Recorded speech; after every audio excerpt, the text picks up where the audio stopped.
Exodus. Exodus chapter 1.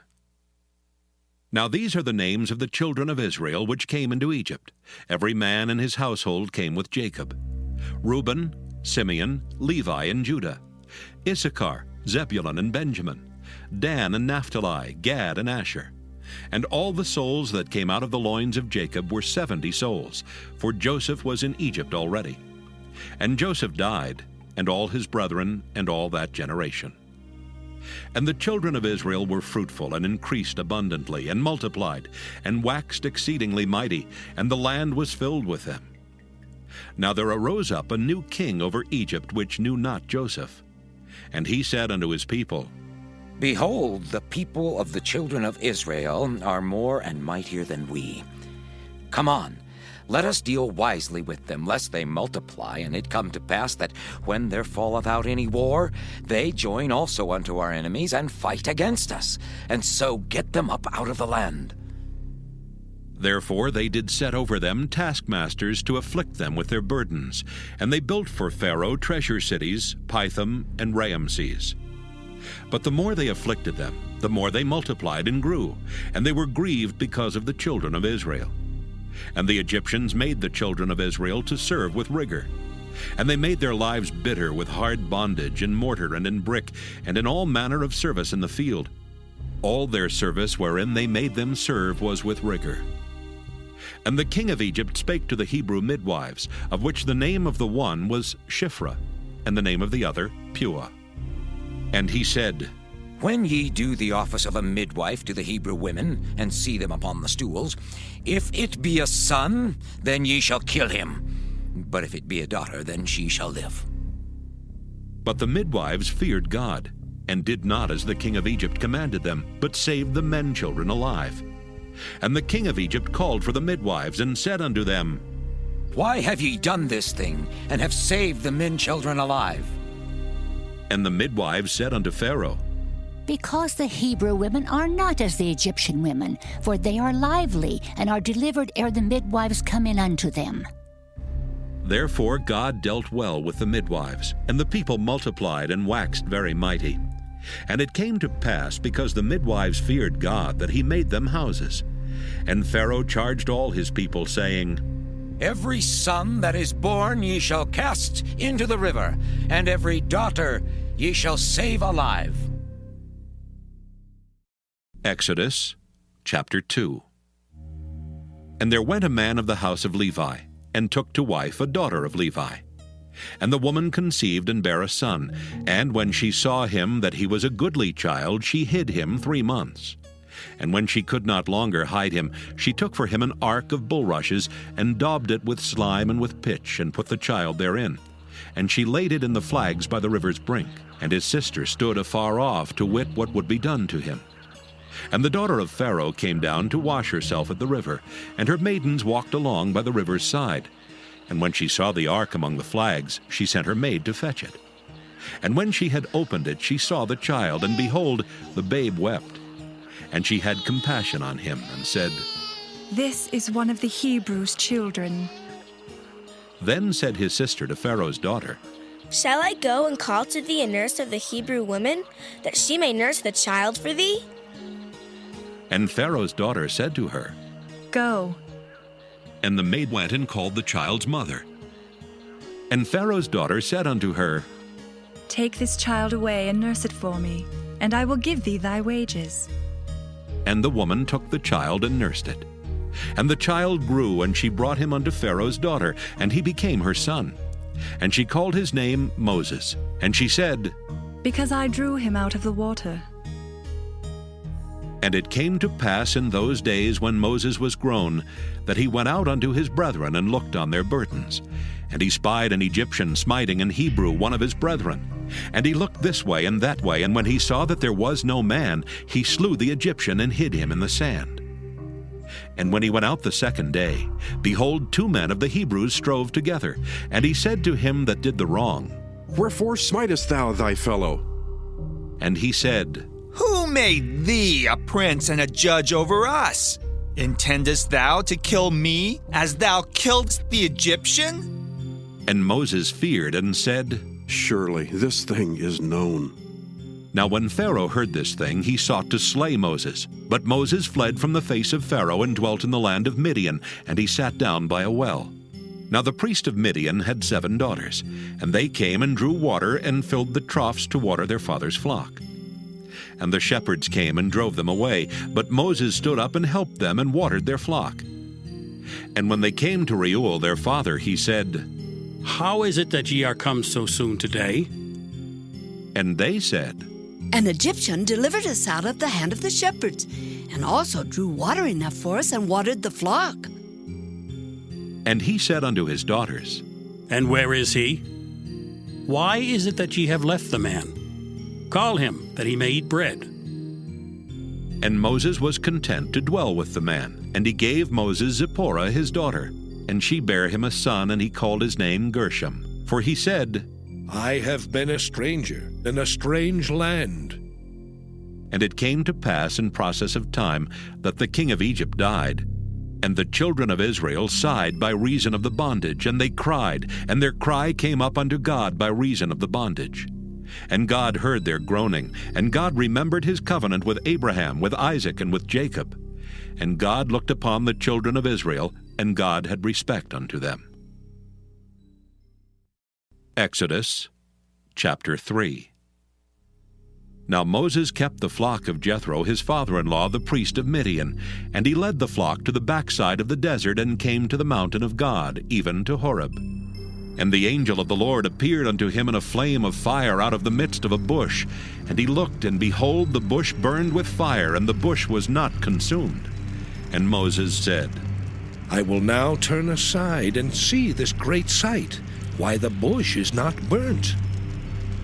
And when the Lord saw that he turned aside to see, God called unto him out of the midst of the bush, and said, Moses, Moses. And he said, Here am I. And he said, Draw not nigh hither.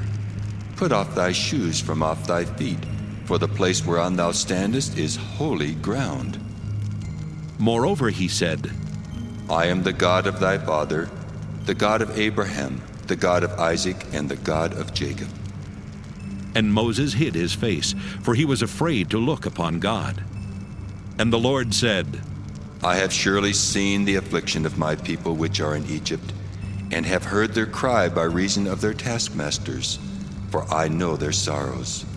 And I am come down to deliver them out of the hand of the Egyptians, and to bring them up out of that land unto a good land and a large, unto a land flowing with milk and honey, unto the place of the Canaanites, and the Hittites, and the Amorites, and the Perizzites, and the Hivites, and the Jebusites. Now therefore, behold, the cry of the children of Israel is come unto me, and I have also seen the oppression wherewith the Egyptians oppress them. Come now therefore, and I will send thee unto Pharaoh, that thou mayest bring forth my people, the children of Israel, out of Egypt. And Moses said unto God, Who am I, that I should go unto Pharaoh, and that I should bring forth the children of Israel out of Egypt? And he said, Certainly I will be with thee, and this shall be a token unto thee that I have sent thee. When thou hast brought forth the people out of Egypt, ye shall serve God upon this mountain. And Moses said unto God, Behold, when I come unto the children of Israel, and shall say unto them, The God of your fathers hath sent me unto you, and they shall say to me, What is his name? What shall I say unto them? And God said unto Moses, I am that I am. And he said, Thus shalt thou say unto the children of Israel, I am hath sent me unto you. And God said moreover unto Moses, Thus shalt thou say unto the children of Israel, The Lord God of your fathers, the God of Abraham, the God of Isaac, and the God of Jacob hath sent me unto you. This is my name forever, and this is my memorial unto all generations. Go and gather the elders of Israel together, and say unto them, The Lord God of your fathers, the God of Abraham, of Isaac, and of Jacob, appeared unto me, saying, I have surely visited you, and seen that which is done to you in Egypt, And I have said, I will bring you up out of the affliction of Egypt unto the land of the Canaanites, and the Hittites, and the Amorites, and the Perizzites, and the Hivites, and the Jebusites, unto a land flowing with milk and honey. And they shall hearken to thy voice, and thou shalt come, thou and the elders of Israel, unto the king of Egypt. And ye shall say unto him, The Lord God of the Hebrews hath met with us. And now let us go, we beseech thee, 3 days' journey into the wilderness, that we may sacrifice to the Lord our God. And I am sure that the king of Egypt will not let you go, no, not by a mighty hand. And I will stretch out my hand and smite Egypt with all my wonders, which I will do in the midst thereof, and after that he will let you go. And I will give this people favor in the sight of the Egyptians. And it shall come to pass that when ye go, ye shall not go empty. But every woman shall borrow of her neighbor, and of her that sojourneth in her house, jewels of silver, and jewels of gold, and raiment. And ye shall put them upon your sons and upon your daughters, and ye shall spoil the Egyptians. Exodus chapter 4. And Moses answered and said, But behold, they will not believe me, nor hearken unto my voice, for they will say, The Lord hath not appeared unto thee. And the Lord said unto him, What is that in thine hand? And he said, A rod. And he said, Cast it on the ground. And he cast it on the ground, and it became a serpent, and Moses fled from before it. And the Lord said unto Moses, Put forth thine hand, and take it by the tail. And he put forth his hand, and caught it, and it became a rod in his hand, that they may believe that the Lord God of their fathers, the God of Abraham, the God of Isaac, and the God of Jacob hath appeared unto thee. And the Lord said furthermore unto him, Put now thine hand into thy bosom. And he put his hand into his bosom, and when he took it out, behold, his hand was leprous as snow. And he said, Put thine hand into thy bosom again. And he put his hand into his bosom again, and plucked it out of his bosom, and behold, it was turned again as his other flesh. And it shall come to pass, if they will not believe thee, neither hearken to the voice of the first sign, that they will believe the voice of the latter sign. And it shall come to pass, if they will not believe also these 2 signs, neither hearken unto thy voice, that thou shalt take of the water of the river, and pour it upon the dry land. And the water which thou takest out of the river shall become blood upon the dry land. And Moses said unto the Lord, O my Lord, I am not eloquent, neither heretofore nor since thou hast spoken unto thy servant, but I am slow of speech, and of a slow tongue. And the Lord said unto him, Who hath made man's mouth? Or who maketh the dumb, or deaf, or the seeing, or the blind? Have not I the Lord? Now therefore go, and I will be with thy mouth, and teach thee what thou shalt say. And he said, O my Lord, send, I pray thee, by the hand of him whom thou wilt send. And the anger of the Lord was kindled against Moses, and he said, Is not Aaron the Levite thy brother? I know that he can speak well. And also, behold, he cometh forth to meet thee. And when he seeth thee, he will be glad in his heart. And thou shalt speak unto him, and put words in his mouth.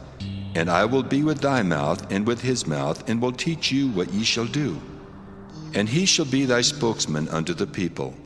And he shall be, even he shall be to thee instead of a mouth, and thou shalt be to him instead of God.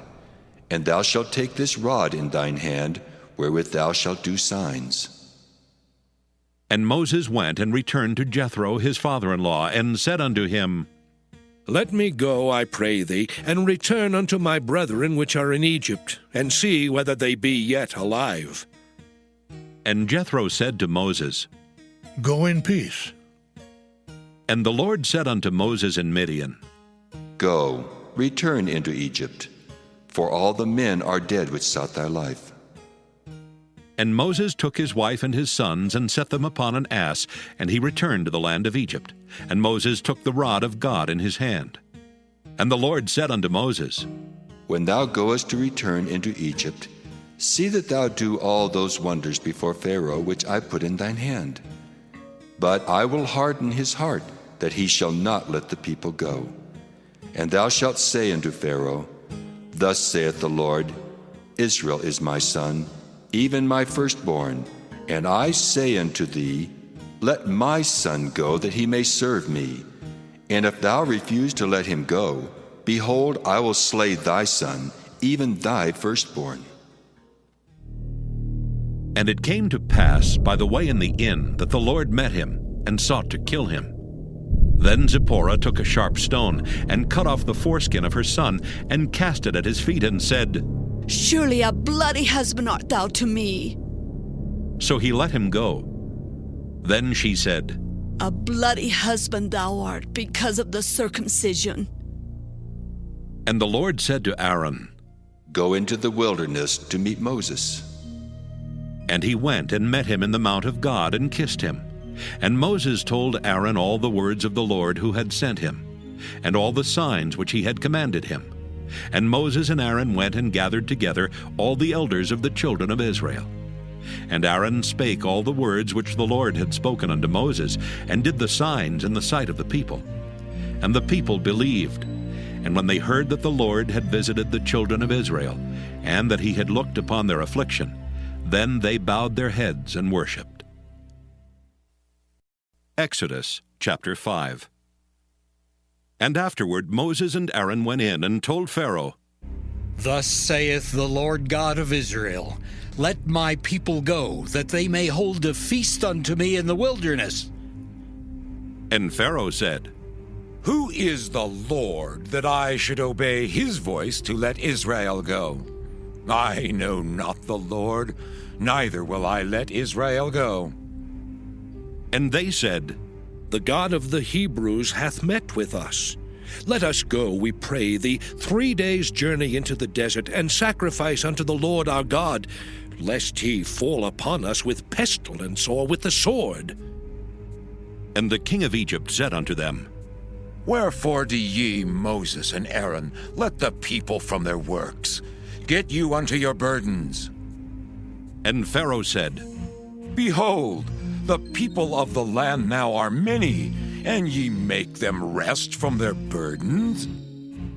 And Pharaoh commanded the same day the taskmasters of the people and their officers, saying, Ye shall no more give the people straw to make brick, as heretofore. Let them go and gather straw for themselves, and the tale of the bricks which they did make heretofore ye shall lay upon them. Ye shall not diminish aught thereof. For they be idle. Therefore they cry, saying, Let us go and sacrifice to our God. Let their more work be laid upon the men, that they may labor therein, and let them not regard vain words. And the taskmasters of the people went out, and their officers, and they spake to the people, saying, Thus saith Pharaoh, I will not give you straw. Go ye, get you straw where ye can find it, yet not aught of your work shall be diminished. So the people were scattered abroad throughout all the land of Egypt to gather stubble instead of straw. And the taskmasters hasted them, saying, Fulfill your works, your daily tasks, as when there was straw. And the officers of the children of Israel, which Pharaoh's taskmasters had set over them, were beaten and demanded, Wherefore have ye not fulfilled your task in making brick both yesterday and today as heretofore? Then the officers of the children of Israel came and cried unto Pharaoh, saying, Wherefore dealest thou thus with thy servants? There is no straw given unto thy servants, and they say to us, Make brick, and behold, thy servants are beaten. But the fault is in thine own people. But he said, Ye are idle, therefore ye say, Let us go and do sacrifice to the Lord. Go therefore now and work, for there shall no straw be given you, yet shall ye deliver the tale of bricks. And the officers of the children of Israel did see that they were in evil case, after it was said, Ye shall not minish aught from your bricks of your daily task. And they met Moses and Aaron, who stood in the way as they came forth from Pharaoh. And they said unto them, The Lord look upon you and judge, because ye have made our Savior to be abhorred in the eyes of Pharaoh, and in the eyes of his servants, to put a sword in their hand to slay us. And Moses returned unto the Lord, and said, Lord, wherefore hast thou so evil entreated this people? Why is it that thou hast sent me? For since I came to Pharaoh to speak in thy name, he hath done evil to this people. Neither hast thou delivered thy people at all. Exodus chapter 6. Then the Lord said unto Moses, Now shalt thou see what I will do to Pharaoh. For with a strong hand shall he let them go, and with a strong hand shall he drive them out of his land.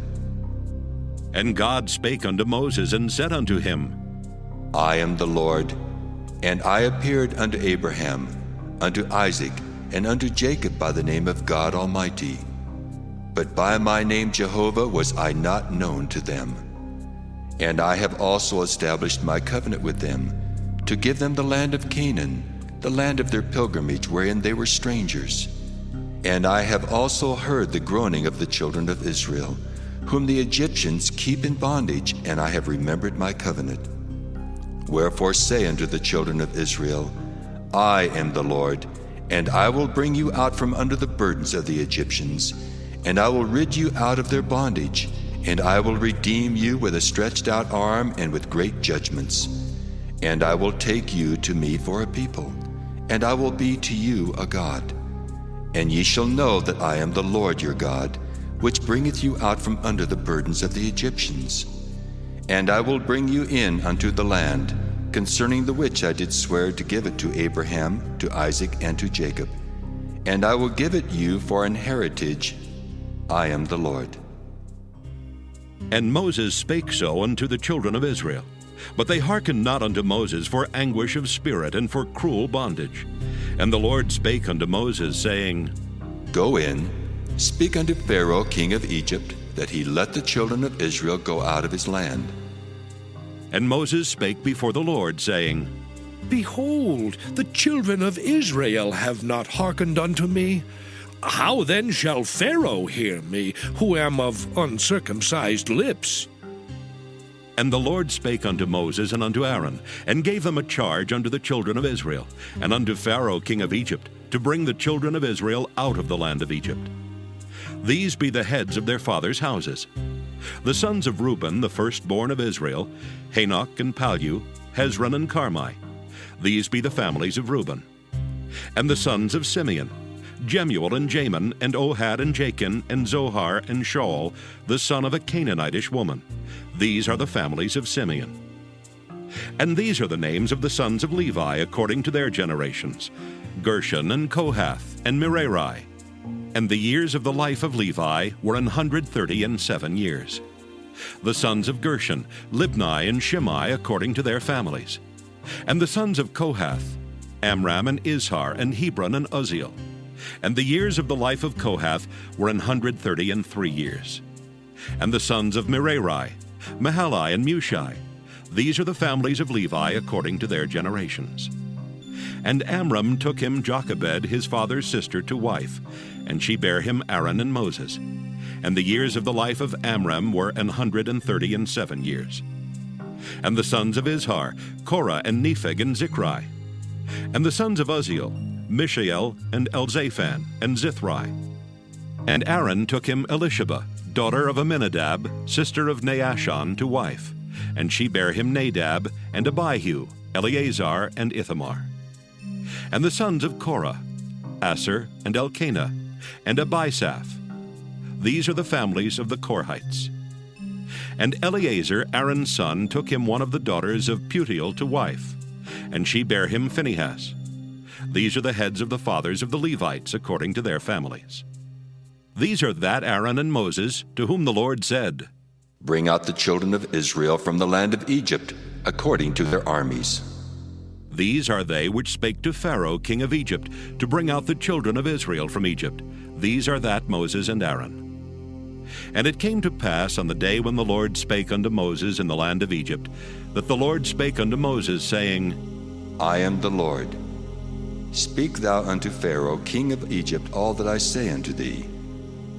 And Moses said before the Lord, Lord, behold, I am of uncircumcised lips, and how shall Pharaoh hearken unto me? Exodus chapter 7. And the Lord said unto Moses, See, I have made thee a god to Pharaoh, and Aaron thy brother shall be thy prophet. Thou shalt speak all that I command thee, and Aaron thy brother shall speak unto Pharaoh, that he send the children of Israel out of his land. And I will harden Pharaoh's heart, and multiply my signs and my wonders in the land of Egypt. But Pharaoh shall not hearken unto you, that I may lay my hand upon Egypt, and bring forth mine armies, and my people the children of Israel out of the land of Egypt by great judgments. And the Egyptians shall know that I am the Lord, when I stretch forth mine hand upon Egypt, and bring out the children of Israel from among them. And Moses and Aaron did as the Lord commanded them, so did they. And Moses was 80 years old, and Aaron 83 years old, when they spake unto Pharaoh. And the Lord spake unto Moses and unto Aaron, saying, When Pharaoh shall speak unto you, saying, Show a miracle for you, then thou shalt say unto Aaron, Take thy rod and cast it before Pharaoh, and it shall become a serpent. And Moses and Aaron went in unto Pharaoh, and they did so as the Lord had commanded. And Aaron cast down his rod before Pharaoh and before his servants, and it became a serpent. Then Pharaoh also called the wise men and the sorcerers. Now the magicians of Egypt, they also did in like manner with their enchantments. For they cast down every man his rod, and they became serpents. But Aaron's rod swallowed up their rods. And he hardened Pharaoh's heart, that he hearkened not unto them, as the Lord had said. And the Lord said unto Moses, Pharaoh's heart is hardened, he refuseth to let the people go. Get thee unto Pharaoh in the morning. Lo, he goeth out unto the water, and thou shalt stand by the river's brink against he come. And the rod which was turned to a serpent shalt thou take in thine hand, and thou shalt say unto him, The Lord God of the Hebrews hath sent me unto thee, saying, Let my people go, that they may serve me in the wilderness. And behold, hitherto thou wouldst not hear. Thus saith the Lord, In this thou shalt know that I am the Lord. Behold, I will smite with the rod that is in mine hand upon the waters which are in the river, and they shall be turned to blood. And the fish that is in the river shall die, and the river shall stink, and the Egyptians shall loathe to drink of the water of the river. And the Lord spake unto Moses, Say unto Aaron, Take thy rod and stretch out thine hand upon the waters of Egypt, upon their streams, upon their rivers, and upon their ponds, and upon all their pools of water, that they may become blood, and that there may be blood throughout all the land of Egypt, both in vessels of wood and in vessels of stone. And Moses and Aaron did so as the Lord commanded. And he lifted up the rod and smote the waters that were in the river, in the sight of Pharaoh, and in the sight of his servants. And all the waters that were in the river were turned to blood. And the fish that was in the river died, and the river stank, and the Egyptians could not drink of the water of the river. And there was blood throughout all the land of Egypt. And the magicians of Egypt did so with their enchantments, and Pharaoh's heart was hardened, neither did he hearken unto them as the Lord had said. And Pharaoh turned and went into his house, neither did he set his heart to this also. And all the Egyptians digged round about the river for water to drink, for they could not drink of the water of the river. And 7 days were fulfilled after that the Lord had smitten the river. Exodus chapter 8. And the Lord spake unto Moses, Go unto Pharaoh, and say unto him, Thus saith the Lord, Let my people go, that they may serve me. And if thou refuse to let them go, behold, I will smite all thy borders with frogs. And the river shall bring forth frogs abundantly, which shall go up and come into thine house, and into thy bedchamber, and upon thy bed, and into the house of thy servants, and upon thy people, and into thine ovens, and into thy kneading troughs. And the frogs shall come up both on thee, and upon thy people, and upon all thy servants. And the Lord spake unto Moses, Say unto Aaron, Stretch forth thine hand with thy rod over the streams, over the rivers and over the ponds, and cause frogs to come up upon the land of Egypt. And Aaron stretched out his hand over the waters of Egypt, and the frogs came up and covered the land of Egypt. And the magicians did so with their enchantments, and brought up frogs upon the land of Egypt. Then Pharaoh called for Moses and Aaron, and said, Entreat the Lord that he may take away the frogs from me and from my people, and I will let the people go, that they may do sacrifice unto the Lord. And Moses said unto Pharaoh, Glory over me. When shall I entreat for thee, and for thy servants, and for thy people, to destroy the frogs from thee and thy houses, that they may remain in the river only? And he said, Tomorrow. And he said, Be it according to thy word, that thou mayest know that there is none like unto the Lord our God. And the frogs shall depart from thee, and from thy houses, and from thy servants, and from thy people. They shall remain in the river only. And Moses and Aaron went out from Pharaoh. And Moses cried unto the Lord because of the frogs which he had brought against Pharaoh. And the Lord did according to the word of Moses, and the frogs died out of the houses, out of the villages, and out of the fields. And they gathered them together upon heaps, and the land stank. But when Pharaoh saw that there was respite, he hardened his heart, and hearkened not unto them, as the Lord had said. And the Lord said unto Moses, Say unto Aaron, Stretch out thy rod, and smite the dust of the land, that it may become lice throughout all the land of Egypt. And they did so. For Aaron stretched out his hand with his rod, and smote the dust of the earth, and it became lice in man and in beast. All the dust of the land became lice throughout all the land of Egypt. And the magicians did so with their enchantments to bring forth lice, but they could not. So there were lice upon man and upon beast.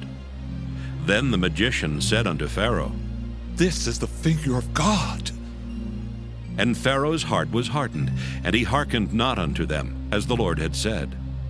And the Lord said unto Moses, Rise up early in the morning, and stand before Pharaoh. Lo, he cometh forth to the water, and say unto him, Thus saith the Lord, Let my people go, that they may serve me.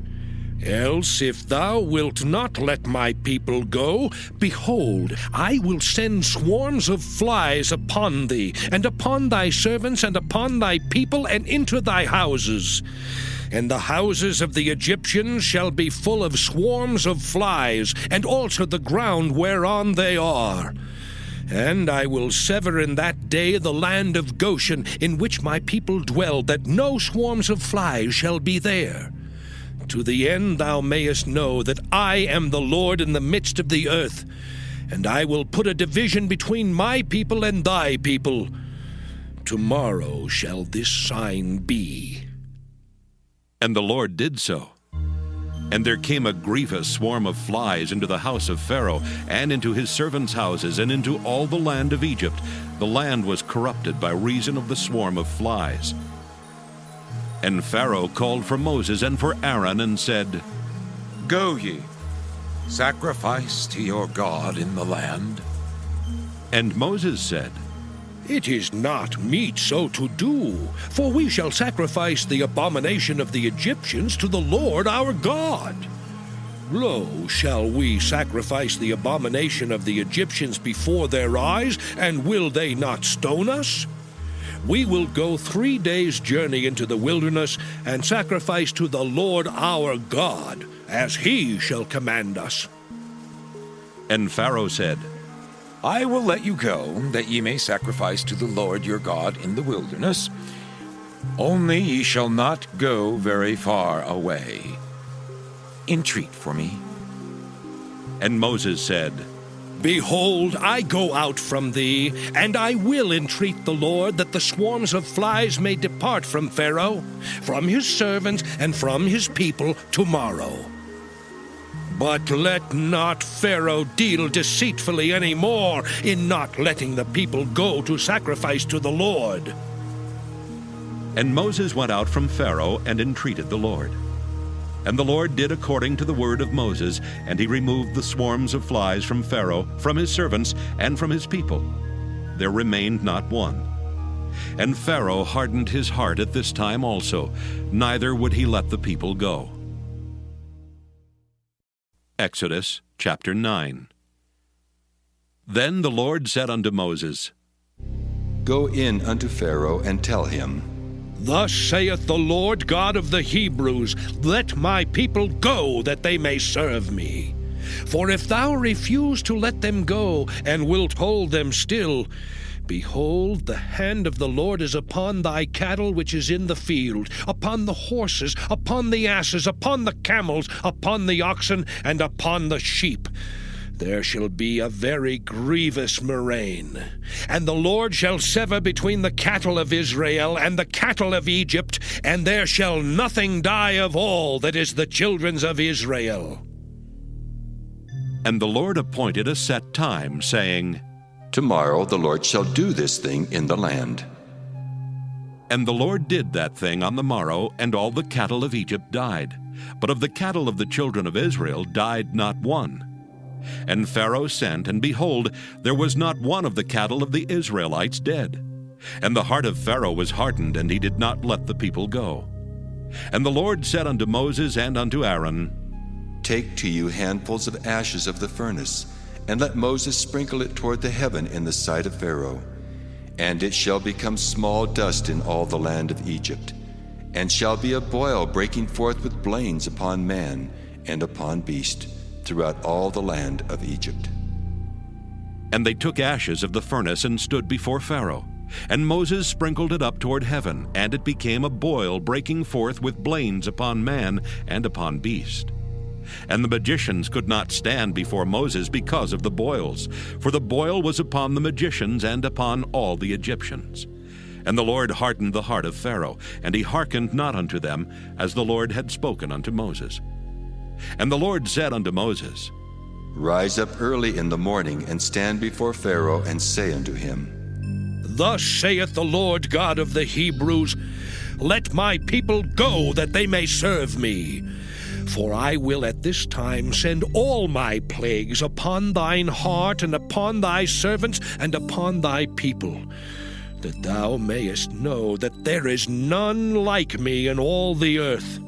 For now I will stretch out my hand, that I may smite thee and thy people with pestilence, and thou shalt be cut off from the earth.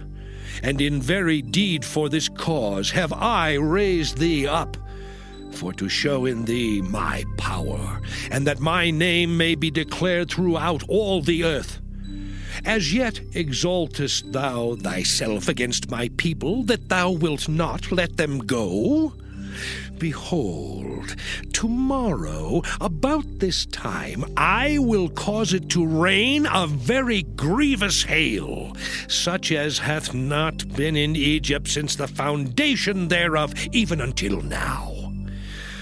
Send therefore now, and gather thy cattle, and all that thou hast in the field. For upon every man and beast which shall be found in the field, and shall not be brought home, the hail shall come down upon them, and they shall die. He that feared the word of the Lord among the servants of Pharaoh made his servants and his cattle flee into the houses. And he that regarded not the word of the Lord left his servants and his cattle in the field. And the Lord said unto Moses, Stretch forth thine hand toward heaven, that there may be hail in all the land of Egypt, upon man and upon beast, and upon every herb of the field throughout the land of Egypt.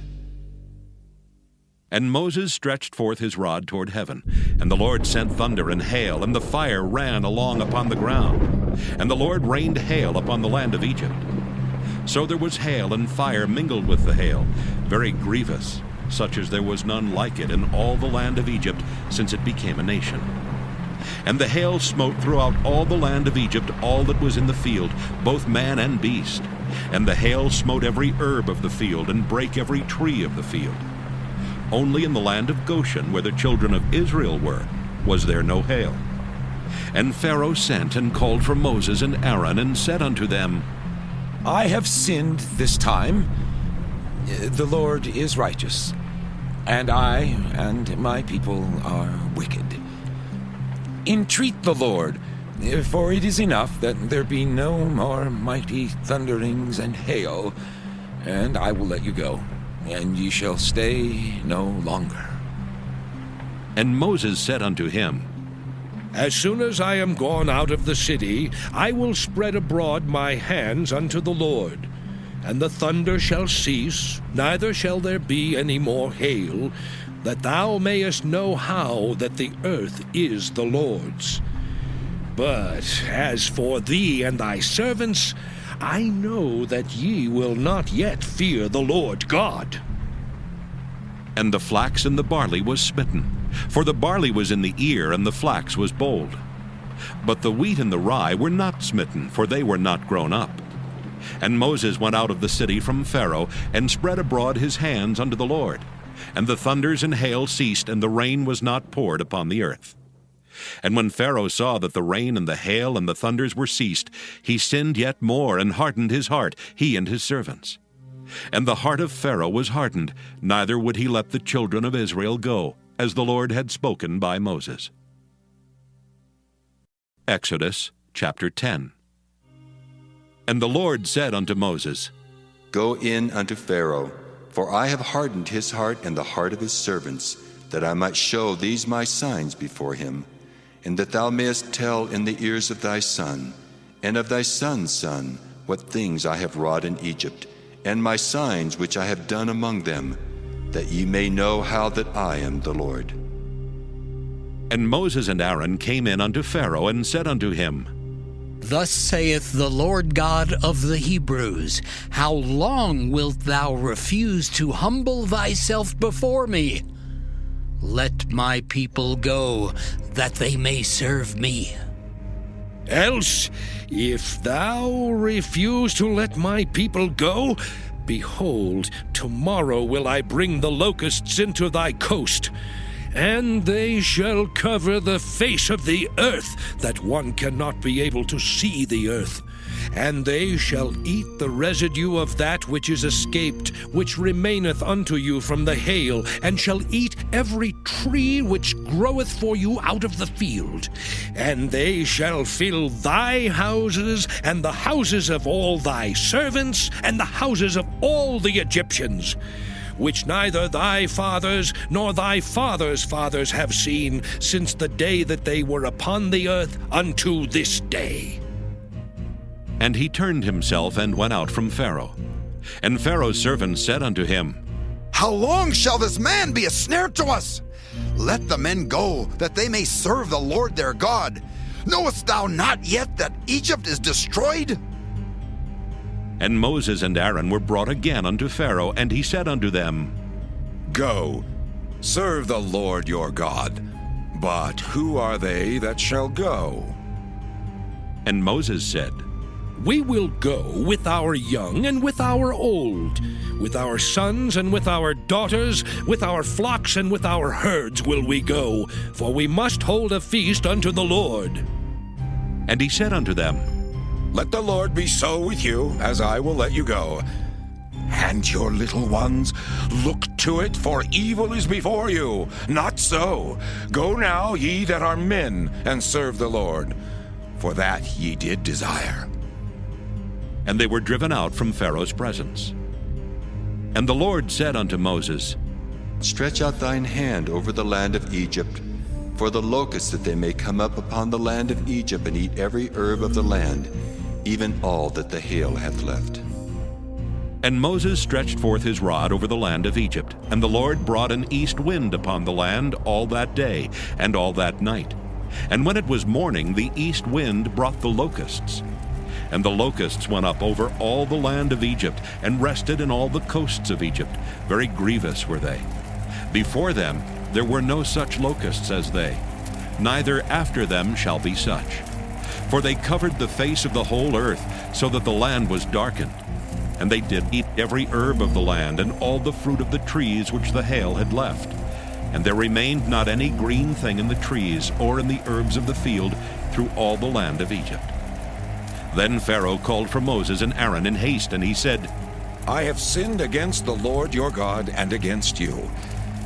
Now therefore forgive, I pray thee, my sin only this once, and entreat the Lord your God that he may take away from me this death only. And he went out from Pharaoh and entreated the Lord. And the Lord turned a mighty strong west wind, which took away the locusts and cast them into the Red Sea. There remained not one locust in all the coasts of Egypt.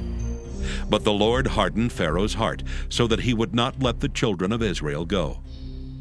And the Lord said unto Moses, Stretch out thine hand toward heaven, that there may be darkness over the land of Egypt, even darkness which may be felt. And Moses stretched forth his hand toward heaven, and there was a thick darkness in all the land of Egypt 3 days. They saw not one another, neither rose any from his place for 3 days. But all the children of Israel had light in their dwellings. And Pharaoh called unto Moses and said, Go ye, serve the Lord, only let your flocks and your herds be stayed. Let your little ones also go with you.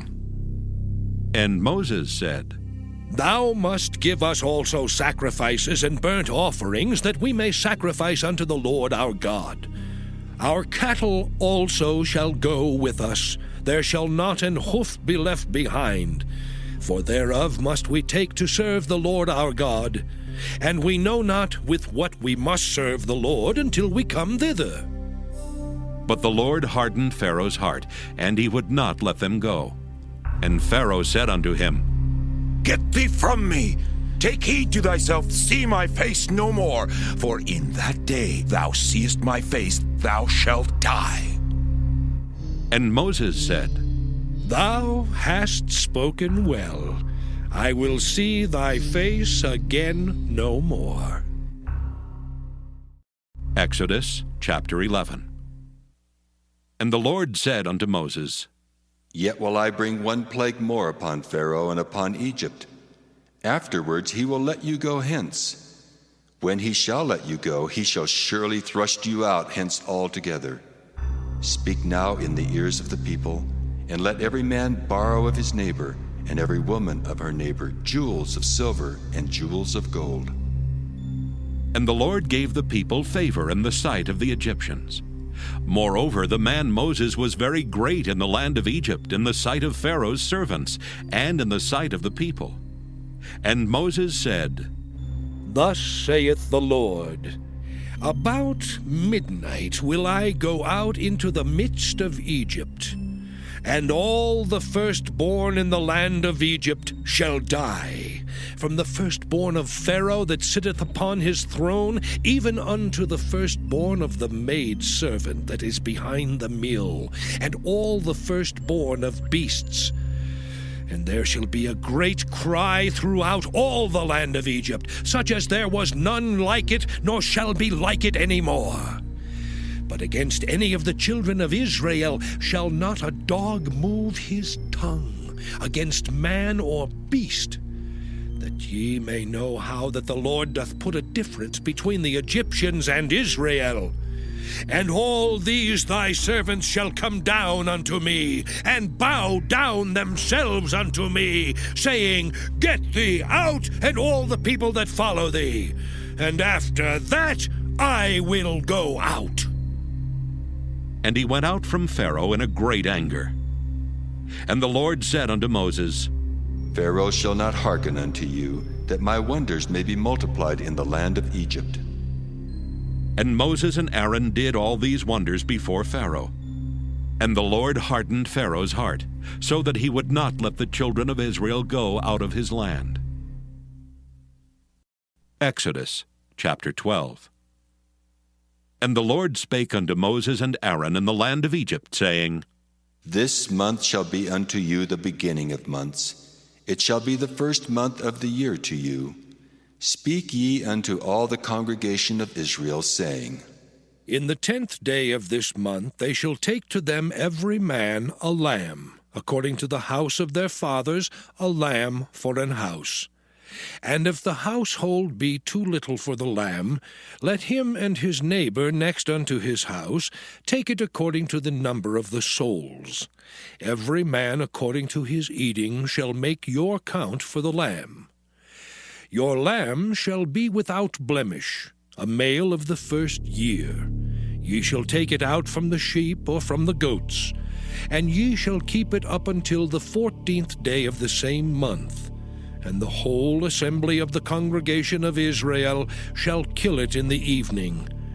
And they shall take of the blood, and strike it on the 2 side posts and on the upper doorpost of the houses wherein they shall eat it. And they shall eat the flesh in that night, roast with fire, and unleavened bread, and with bitter herbs they shall eat it. Eat not of it raw, nor sodden at all with water, but roast with fire, his head with his legs, and with the purtenance thereof. And ye shall let nothing of it remain until the morning, and that which remaineth of it until the morning ye shall burn with fire. And thus shall ye eat it, with your loins girded, your shoes on your feet, and your staff in your hand. And ye shall eat it in haste. It is the Lord's Passover.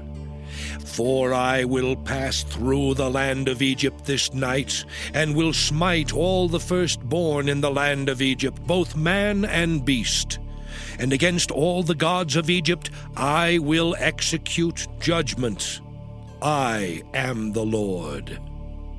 And the blood shall be to you for a token upon the houses where ye are. And when I see the blood, I will pass over you, and the plague shall not be upon you to destroy you when I smite the land of Egypt.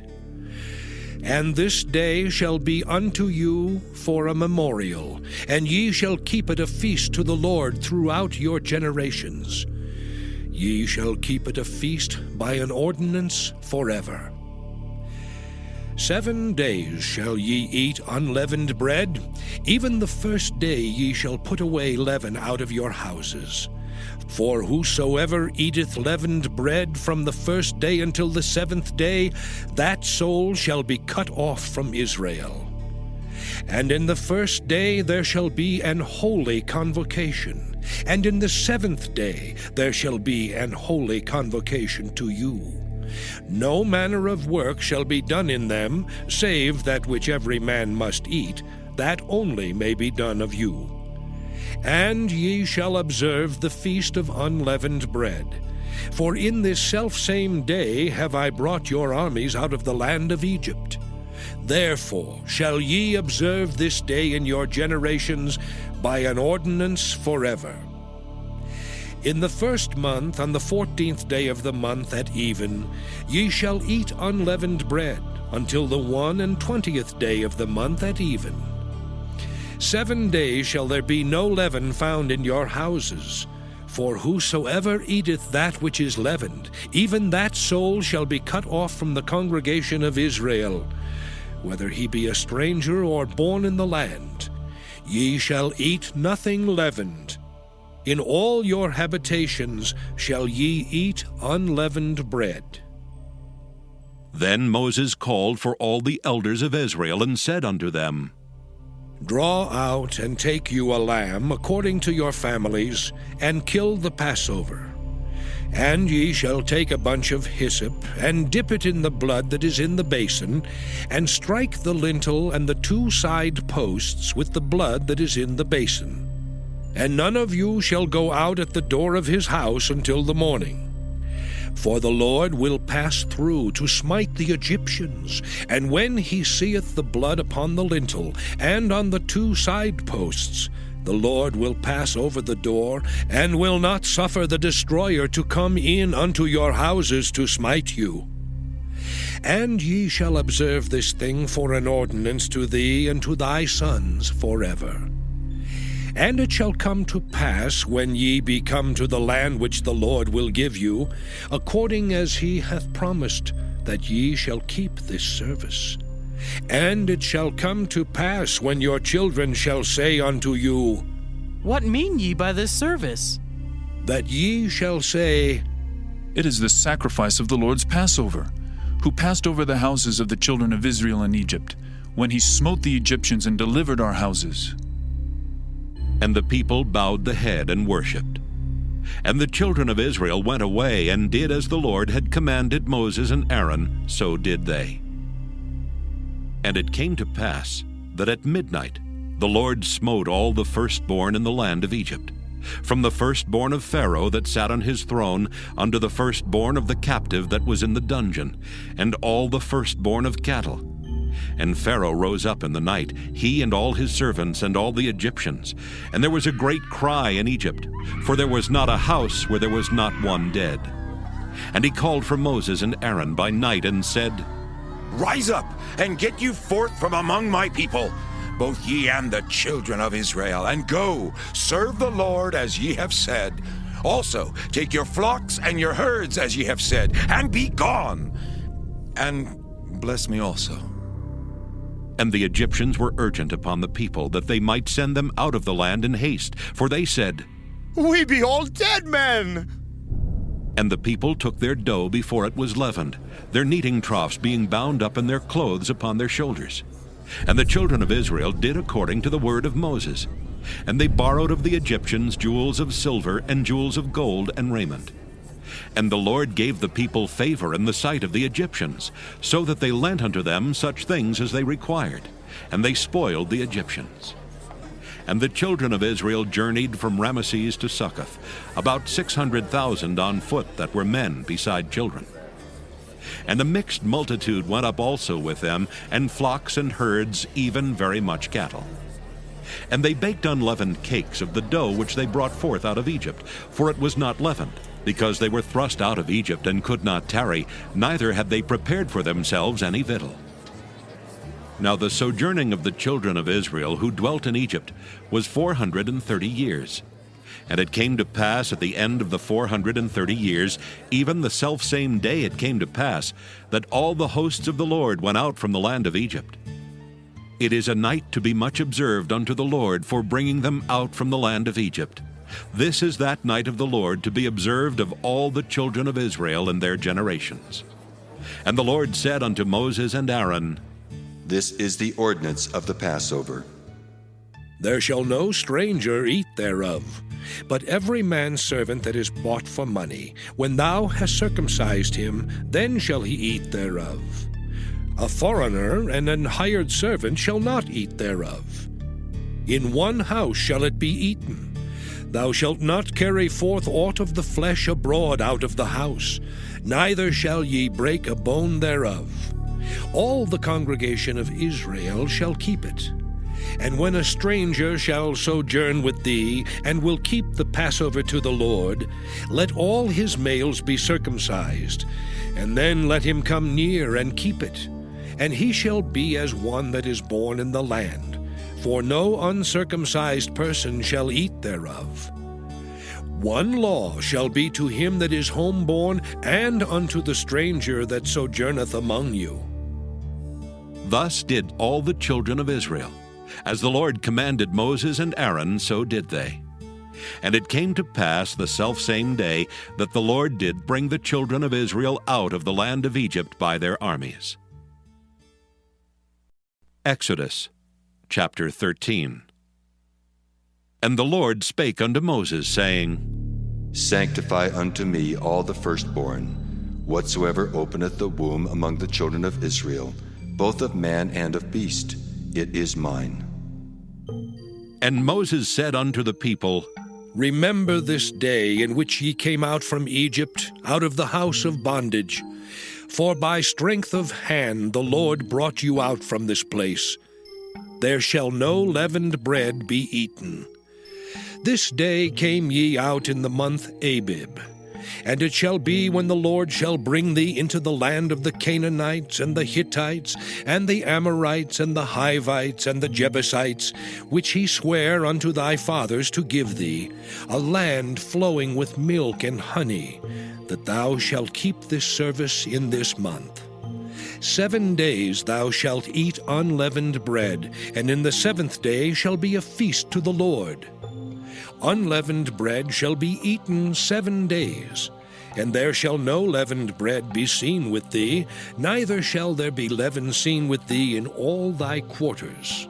And thou shalt show thy son in that day, saying, This is done because of that which the Lord did unto me when I came forth out of Egypt. And it shall be for a sign unto thee upon thine hand, and for a memorial between thine eyes, that the Lord's law may be in thy mouth. For with a strong hand hath the Lord brought thee out of Egypt. Thou shalt therefore keep this ordinance in his season from year to year. And it shall be, when the Lord shall bring thee into the land of the Canaanites, as he sware unto thee and to thy fathers, and shall give it thee, that thou shalt set apart unto the Lord all that openeth the matrix, and every firstling that cometh of a beast which thou hast, the males shall be the Lord's. And every firstling of an ass thou shalt redeem with a lamb. And if thou wilt not redeem it, then thou shalt break his neck. And all the firstborn of man among thy children shalt thou redeem. And it shall be, when thy son asketh thee in time to come, saying, What is this? That thou shalt say unto him, By strength of hand the Lord brought us out from Egypt, from the house of bondage. And it came to pass, when Pharaoh would hardly let us go, that the Lord slew all the firstborn in the land of Egypt, both the firstborn of man and the firstborn of beast.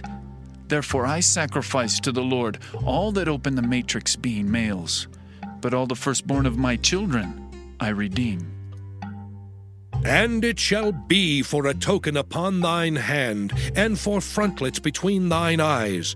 For by strength of hand the Lord brought us forth out of Egypt. And it came to pass, when Pharaoh had let the people go, that God led them not through the way of the land of the Philistines, although that was near. For God said, Lest peradventure the people repent when they see war, and they return to Egypt. But God led the people about through the way of the wilderness of the Red Sea, and the children of Israel went up harnessed out of the land of Egypt. And Moses took the bones of Joseph with him, for he had straitly sworn the children of Israel, saying, God will surely visit you, and ye shall carry up my bones away hence with you. And they took their journey from Succoth, and encamped in Etham in the edge of the wilderness. And the Lord went before them by day in a pillar of a cloud, to lead them the way, and by night in a pillar of fire, to give them light, to go by day and night. He took not away the pillar of the cloud by day, nor the pillar of fire by night from before the people. Exodus chapter 14. And the Lord spake unto Moses, saying, Speak unto the children of Israel, that they turn and encamp before Pi-hahiroth, between Migdol and the sea, over against Baal-zephon. Before it shall ye encamp by the sea. For Pharaoh will say of the children of Israel, They are entangled in the land, the wilderness hath shut them in. And I will harden Pharaoh's heart, that he shall follow after them. And I will be honored upon Pharaoh, and upon all his host, that the Egyptians may know that I am the Lord. And they did so.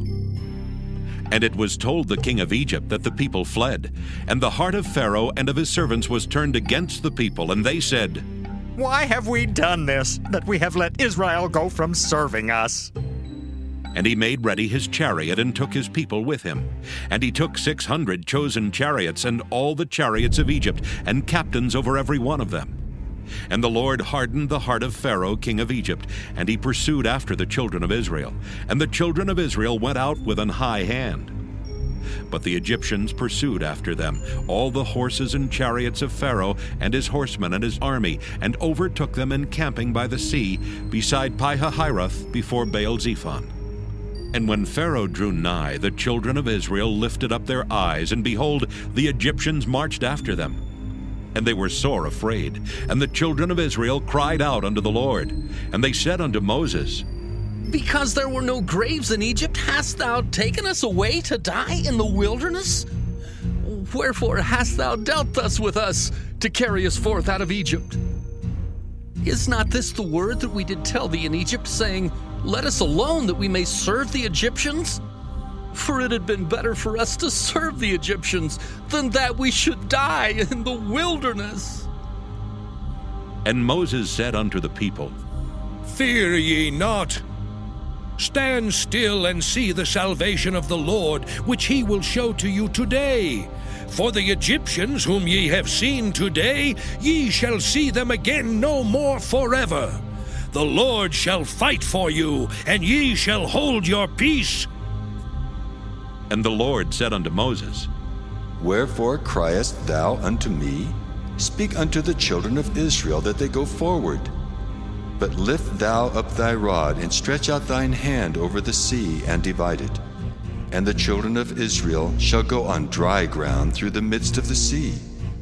And I, behold, I will harden the hearts of the Egyptians, and they shall follow them.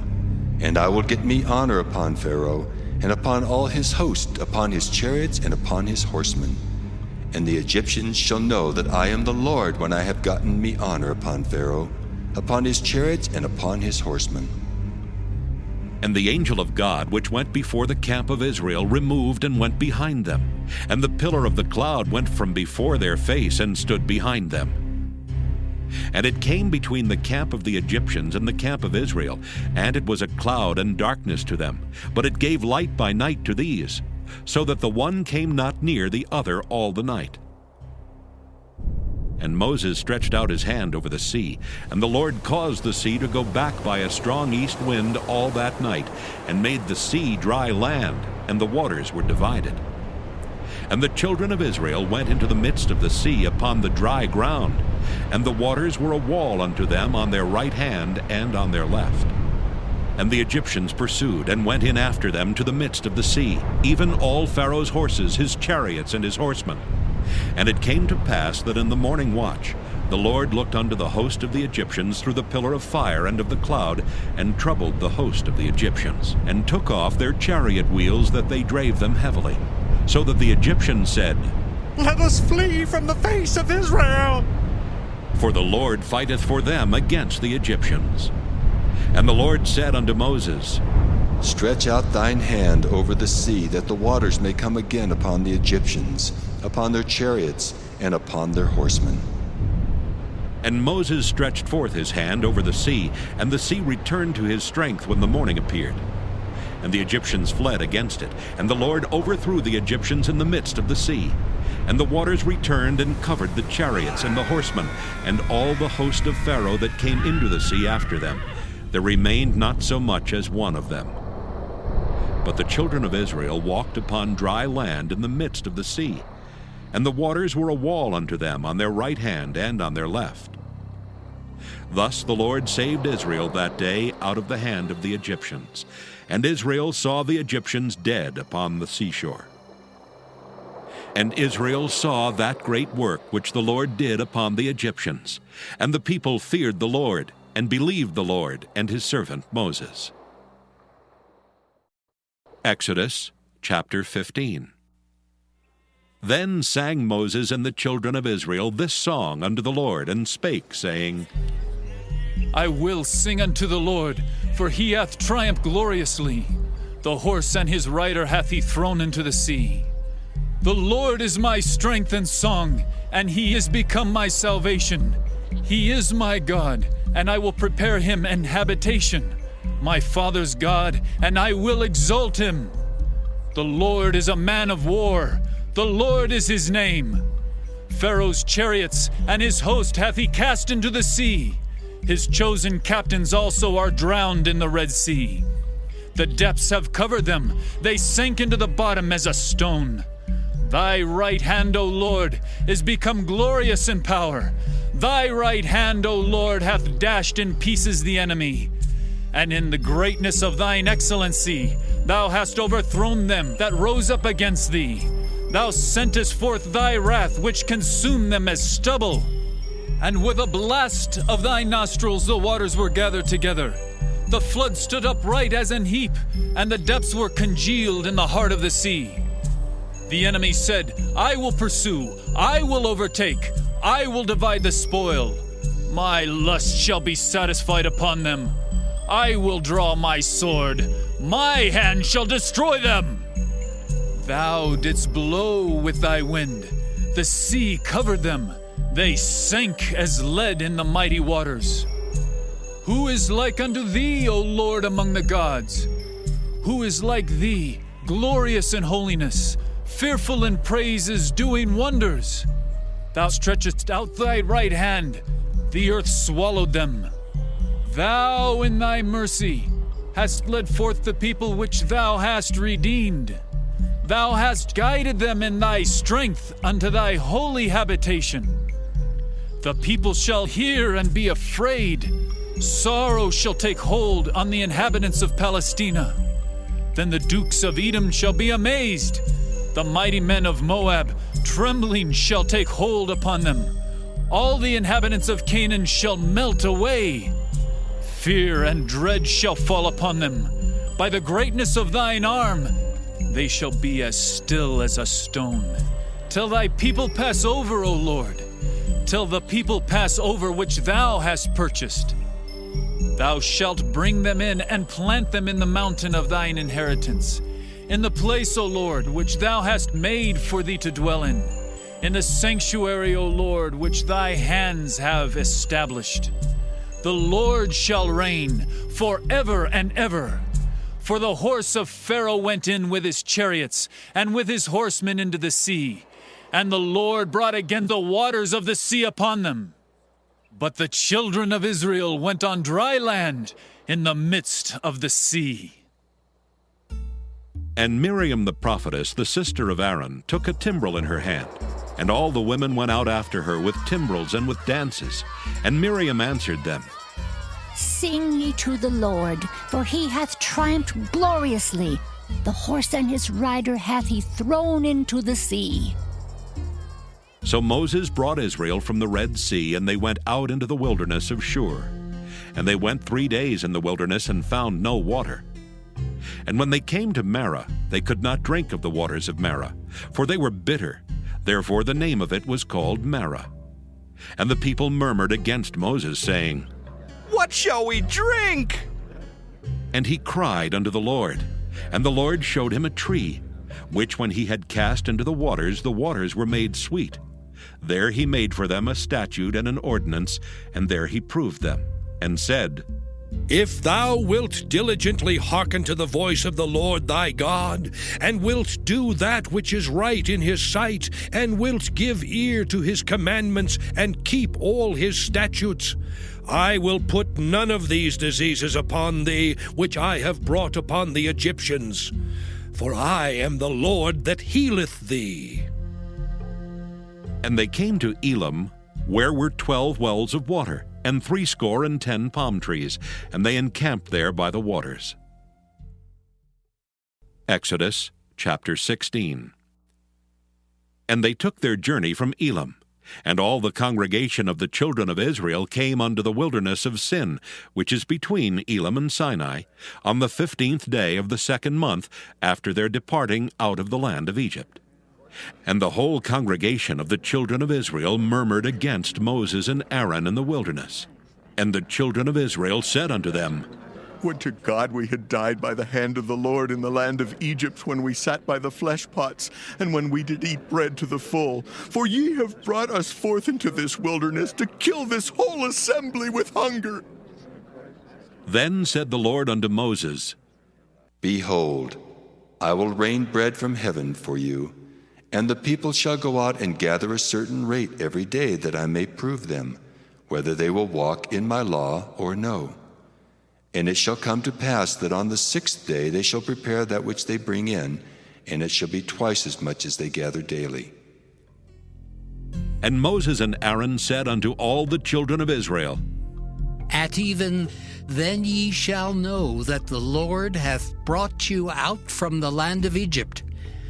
And in the morning then ye shall see the glory of the Lord, for that he heareth your murmurings against the Lord. And what are we that ye murmur against us?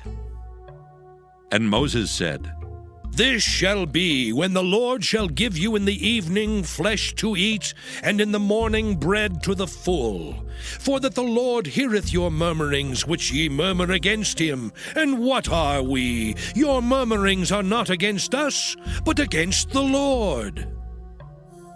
And Moses spake unto Aaron, Say unto all the congregation of the children of Israel, Come near before the Lord, for he hath heard your murmurings. And it came to pass, as Aaron spake unto the whole congregation of the children of Israel, that they looked toward the wilderness, and behold, the glory of the Lord appeared in the cloud. And the Lord spake unto Moses, saying, I have heard the murmurings of the children of Israel. Speak unto them, saying, At even ye shall eat flesh, and in the morning ye shall be filled with bread, and ye shall know that I am the Lord your God. And it came to pass that at even the quails came up and covered the camp, and in the morning the dew lay round about the host. And when the dew that lay was gone up, behold, upon the face of the wilderness there lay a small round thing, as small as the hoarfrost on the ground. And when the children of Israel saw it, they said one to another, It is manna. For they wist not what it was. And Moses said unto them, This is the bread which the Lord hath given you to eat. This is the thing which the Lord hath commanded. Gather of it every man according to his eating, an omer for every man according to the number of your persons. Take ye every man for them which are in his tents. And the children of Israel did so, and gathered, some more, some less. And when they did meet it with an omer, he that gathered much had nothing over, and he that gathered little had no lack. They gathered every man according to his eating. And Moses said, Let no man leave of it till the morning. Notwithstanding they hearkened not unto Moses, but some of them left of it until the morning, and it bred worms and stank, and Moses was wroth with them. And they gathered it every morning, every man according to his eating, and when the sun waxed hot, it melted. And it came to pass that on the 6th day they gathered twice as much bread, 2 omers for one man. And all the rulers of the congregation came and told Moses. And he said unto them, This is that which the Lord hath said. Tomorrow is the rest of the holy Sabbath unto the Lord. Bake that which ye will bake today, and seethe that ye will seethe. And that which remaineth over lay up for you to be kept until the morning. And they laid it up till the morning as Moses bade, and it did not stink, neither was there any worm therein. And Moses said, Eat that today, for today is a Sabbath unto the Lord. Today ye shall not find it in the field. 6 days ye shall gather it, but on the 7th day, which is the Sabbath, in it there shall be none. And it came to pass that there went out some of the people on the 7th day for to gather, and they found none. And the Lord said unto Moses, How long refuse ye to keep my commandments and my laws? See, for that the Lord hath given you the Sabbath. Therefore he giveth you on the 6th day the bread of 2 days. Abide ye every man in his place. Let no man go out of his place on the 7th day. So the people rested on the 7th day. And the house of Israel called the name thereof manna. And it was like coriander seed white, and the taste of it was like wafers made with honey. And Moses said, This is the thing which the Lord commandeth. Fill an omer of it to be kept for your generations, that they may see the bread wherewith I have fed you in the wilderness, when I brought you forth from the land of Egypt. And Moses said unto Aaron, Take a pot, and put an omer full of manna therein, and lay it up before the Lord, to be kept for your generations. As the Lord commanded Moses, so Aaron laid it up before the testimony to be kept. And the children of Israel did eat manna 40 years, until they came to a land inhabited. They did eat manna until they came unto the borders of the land of Canaan. Now an omer is the 10th part of an ephah. Exodus chapter 17. And all the congregation of the children of Israel journeyed from the wilderness of Sin after their journeys according to the commandment of the Lord, and pitched in Rephidim, and there was no water for the people to drink. Wherefore the people did chide with Moses, and said, Give us water that we may drink. And Moses said unto them, Why chide ye with me? Wherefore do ye tempt the Lord? And the people thirsted there for water, and the people murmured against Moses, and said, Wherefore is this that thou hast brought us up out of Egypt, to kill us and our children and our cattle with thirst? And Moses cried unto the Lord, saying, What shall I do unto this people? They be almost ready to stone me. And the Lord said unto Moses, Go on before the people, and take with thee of the elders of Israel, and thy rod wherewith thou smotest the river, take in thine hand, and go. Behold, I will stand before thee there upon the rock in Horeb, and thou shalt smite the rock, and there shall come water out of it, that the people may drink. And Moses did so in the sight of the elders of Israel. And he called the name of the place Massah and Meribah, because of the chiding of the children of Israel, and because they tempted the Lord, saying, Is the Lord among us or not? Then came Amalek and fought with Israel in Rephidim. And Moses said unto Joshua, Choose us out men, and go out, fight with Amalek. Tomorrow I will stand on the top of the hill with the rod of God in mine hand. So Joshua did as Moses had said to him, and fought with Amalek. And Moses, Aaron, and Hur went up to the top of the hill. And it came to pass, when Moses held up his hand, that Israel prevailed, and when he let down his hand, Amalek prevailed. But Moses' hands were heavy, and they took a stone and put it under him, and he sat thereon. And Aaron and Hur stayed up his hands, the one on the one side and the other on the other side, and his hands were steady until the going down of the sun. And Joshua discomfited Amalek and his people with the edge of the sword. And the Lord said unto Moses, Write this for a memorial in a book, and rehearse it in the ears of Joshua. For I will utterly put out the remembrance of Amalek from under heaven. And Moses built an altar, and called the name of it Jehovah Nissi.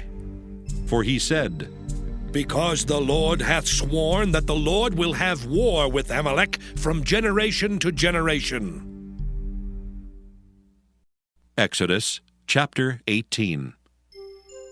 When Jethro, the priest of Midian, Moses' father-in-law, heard of all that God had done for Moses and for Israel his people, and that the Lord had brought Israel out of Egypt, then Jethro, Moses' father-in-law, took Zipporah, Moses' wife, after he had sent her back, and her 2 sons, of which the name of the one was Gershom. For he said, I have been an alien in a strange land.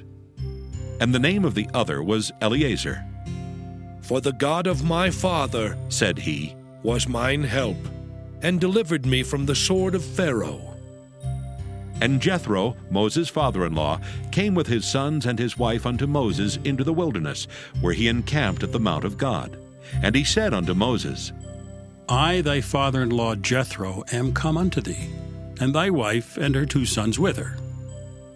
And Moses went out to meet his father-in-law, and did obeisance, and kissed him. And they asked each other of their welfare, and they came into the tent. And Moses told his father-in-law all that the Lord had done unto Pharaoh and to the Egyptians for Israel's sake, and all the travail that had come upon them by the way, and how the Lord delivered them. And Jethro rejoiced for all the goodness which the Lord had done to Israel, whom he had delivered out of the hand of the Egyptians. And Jethro said, Blessed be the Lord who hath delivered you out of the hand of the Egyptians. and out of the hand of Pharaoh, who hath delivered the people from under the hand of the Egyptians. Now I know that the Lord is greater than all gods, for in the thing wherein they dealt proudly he was above them. And Jethro, Moses' father-in-law, took a burnt offering and sacrifices for God. And Aaron came, and all the elders of Israel, to eat bread with Moses' father-in-law before God. And it came to pass on the morrow that Moses sat to judge the people, and the people stood by Moses from the morning unto the evening. And when Moses' father-in-law saw all that he did to the people, he said, What is this thing that thou doest to the people? Why sittest thou thyself alone, and all the people stand by thee from morning until even? And Moses said unto his father-in-law, Because the people come unto me to inquire of God.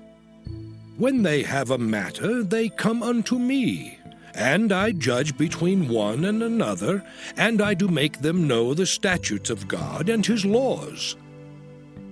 And Moses' father-in-law said unto him, The thing that thou doest is not good. Thou wilt surely wear away both thou and this people that is with thee. For this thing is too heavy for thee. Thou art not able to perform it thyself alone. Hearken now unto my voice. I will give thee counsel, and God shall be with thee. Be thou for the people to Godward, that thou mayest bring the causes unto God. And thou shalt teach them ordinances and laws, and shalt show them the way wherein they must walk, and the work that they must do. Moreover, thou shalt provide out of all the people able men such as fear God, men of truth, hating covetousness, and place such over them to be rulers of thousands, and rulers of hundreds, rulers of 50s, and rulers of 10s. And let them judge the people at all seasons. And it shall be that every great matter they shall bring unto thee, but every small matter they shall judge. So shall it be easier for thyself, and they shall bear the burden with thee. If thou shalt do this thing, and God command thee so, then thou shalt be able to endure, and all this people shall also go to their place in peace. So Moses hearkened to the voice of his father-in-law, and did all that he had said. And Moses chose able men out of all Israel, and made them heads over the people, rulers of thousands, rulers of hundreds, rulers of 50s, and rulers of 10s. And they judged the people at all seasons. The hard causes they brought unto Moses, but every small matter they judged themselves. And Moses let his father-in-law depart, and he went his way into his own land. Exodus chapter 19. In the 3rd month, when the children of Israel were gone forth out of the land of Egypt, the same day came they into the wilderness of Sinai. For they were departed from Rephidim, and were come to the desert of Sinai, and had pitched in the wilderness. And there Israel camped before the mount. And Moses went up unto God, and the Lord called unto him out of the mountain, saying, Thus shalt thou say to the house of Jacob, and tell the children of Israel, Ye have seen what I did unto the Egyptians, and how I bare you on eagle's wings, and brought you unto myself. Now therefore, if ye will obey my voice indeed, and keep my covenant, then ye shall be a peculiar treasure unto me above all people, for all the earth is mine. And ye shall be unto me a kingdom of priests, and an holy nation. These are the words which thou shalt speak unto the children of Israel. And Moses came and called for the elders of the people, and laid before their faces all these words which the Lord commanded him. And all the people answered together and said, All that the Lord hath spoken, we will do. And Moses returned the words of the people unto the Lord. And the Lord said unto Moses, Lo, I come unto thee in a thick cloud, that the people may hear when I speak with thee, and believe thee forever. And Moses told the words of the people unto the Lord. And the Lord said unto Moses, Go unto the people, and sanctify them today and tomorrow, and let them wash their clothes, and be ready against the 3rd day. For the 3rd day the Lord will come down in the sight of all the people upon Mount Sinai. And thou shalt set bounds unto the people round about, saying, Take heed to yourselves that ye go not up into the mount, or touch the border of it. Whosoever toucheth the mount shall be surely put to death. There shall not an hand touch it, but he shall surely be stoned or shot through. Whether it be beast or man, it shall not live. When the trumpet soundeth long, they shall come up to the mount. And Moses went down from the mount unto the people, and sanctified the people, and they washed their clothes. And he said unto the people, Be ready against the third day, come not at your wives. And it came to pass on the third day in the morning that there were thunders and lightnings, and a thick cloud upon the mount, and the voice of the trumpet exceeding loud, so that all the people that was in the camp trembled. And Moses brought forth the people out of the camp to meet with God, and they stood at the nether part of the mount. And Mount Sinai was altogether on a smoke, because the Lord descended upon it in fire. And the smoke thereof ascended as the smoke of a furnace, and the whole mount quaked greatly. And when the voice of the trumpet sounded long, and waxed louder and louder, Moses spake, and God answered him by a voice. And the Lord came down upon Mount Sinai on the top of the mount. And the Lord called Moses up to the top of the mount, and Moses went up. And the Lord said unto Moses, Go down, charge the people, lest they break through unto the Lord to gaze, and many of them perish. And let the priests also, which come near to the Lord, sanctify themselves, lest the Lord break forth upon them. And Moses said unto the Lord, The people cannot come up to Mount Sinai, for thou chargest us, saying, Set bounds about the mount, and sanctify it. And the Lord said unto him, Away, get thee down, and thou shalt come up, thou and Aaron with thee. But let not the priests and the people break through to come up unto the Lord, lest he break forth upon them. So Moses went down unto the people, and spake unto them. Exodus chapter 20. And God spake all these words, saying, I am the Lord thy God, which have brought thee out of the land of Egypt, out of the house of bondage. Thou shalt have no other gods before me. Thou shalt not make unto thee any graven image, or any likeness of anything that is in heaven above, or that is in the earth beneath, or that is in the water under the earth. Thou shalt not bow down thyself to them, nor serve them. For I, the Lord thy God, am a jealous God, visiting the iniquity of the fathers upon the children unto the third and fourth generation of them that hate me, and showing mercy unto thousands of them that love me and keep my commandments. Thou shalt not take the name of the Lord thy God in vain, for the Lord will not hold him guiltless that taketh his name in vain. Remember the Sabbath day to keep it holy.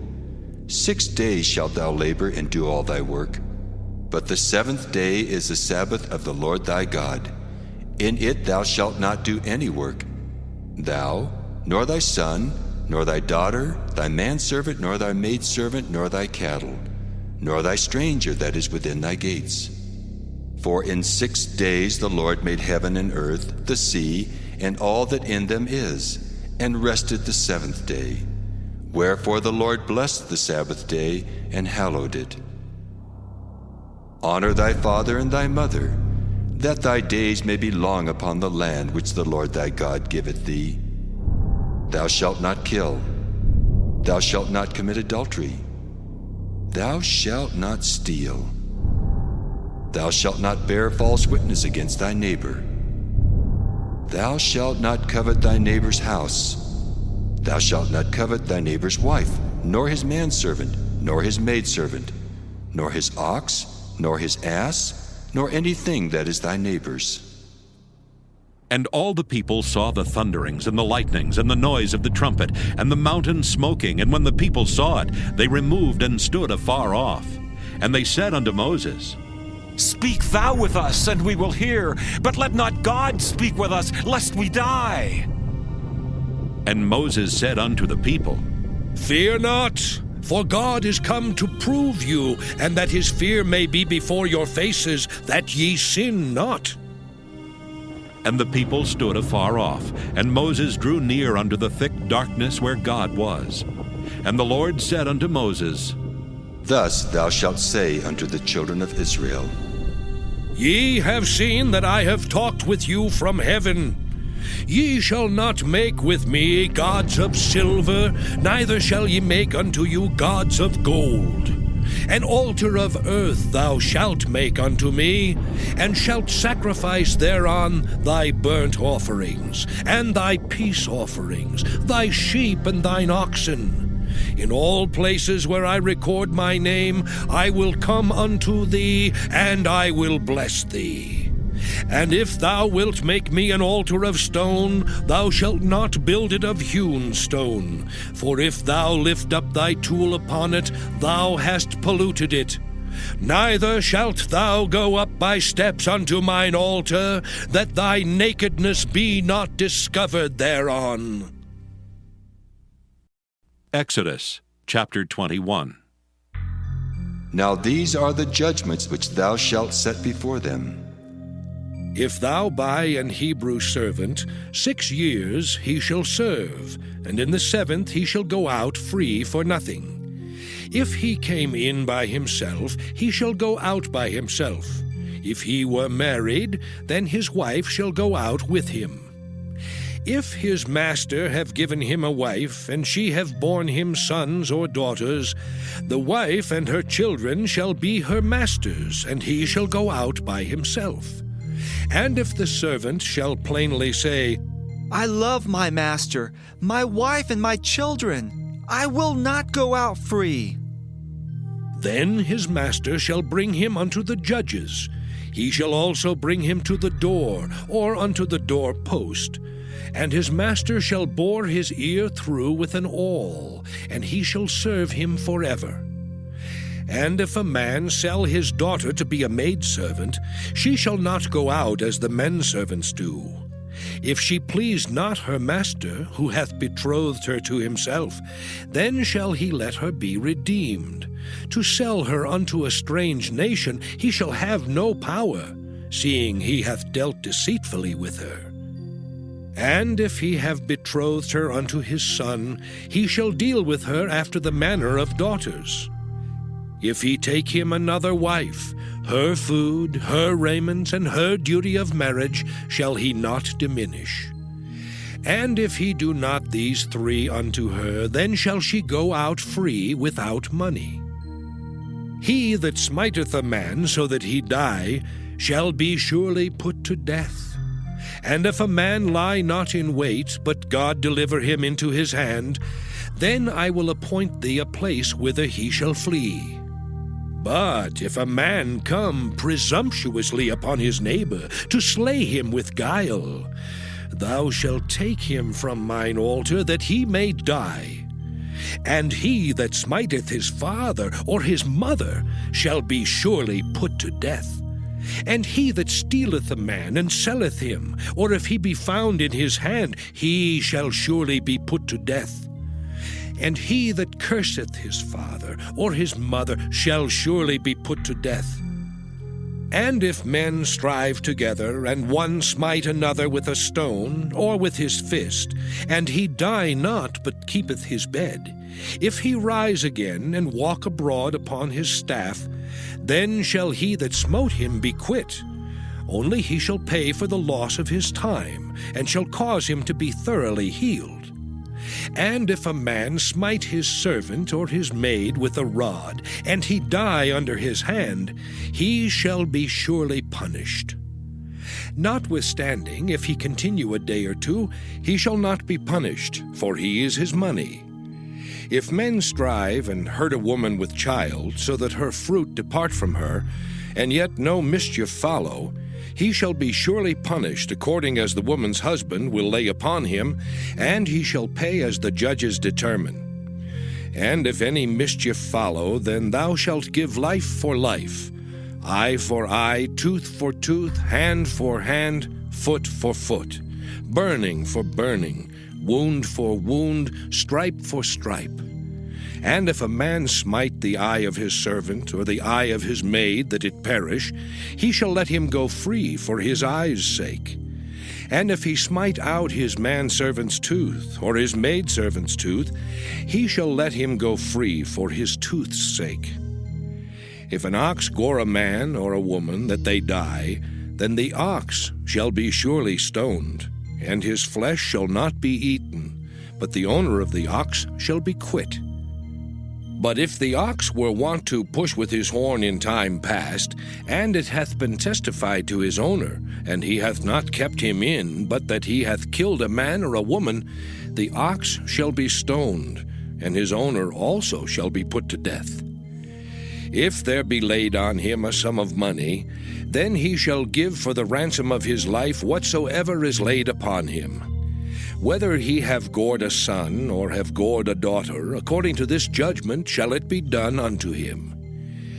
If the ox shall push a manservant or a maidservant, he shall give unto their master 30 shekels of silver, and the ox shall be stoned. And if a man shall open a pit, or if a man shall dig a pit and not cover it, and an ox or an ass fall therein, the owner of the pit shall make it good, and give money unto the owner of them, and the dead beast shall be his. And if one man's ox hurt another's, that he die, then they shall sell the live ox, and divide the money of it, and the dead ox also they shall divide.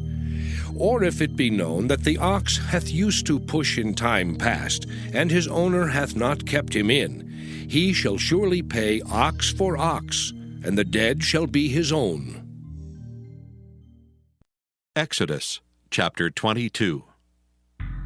If a man shall steal an ox or a sheep, and kill it or sell it, he shall restore 5 oxen for an ox, and 4 sheep for a sheep.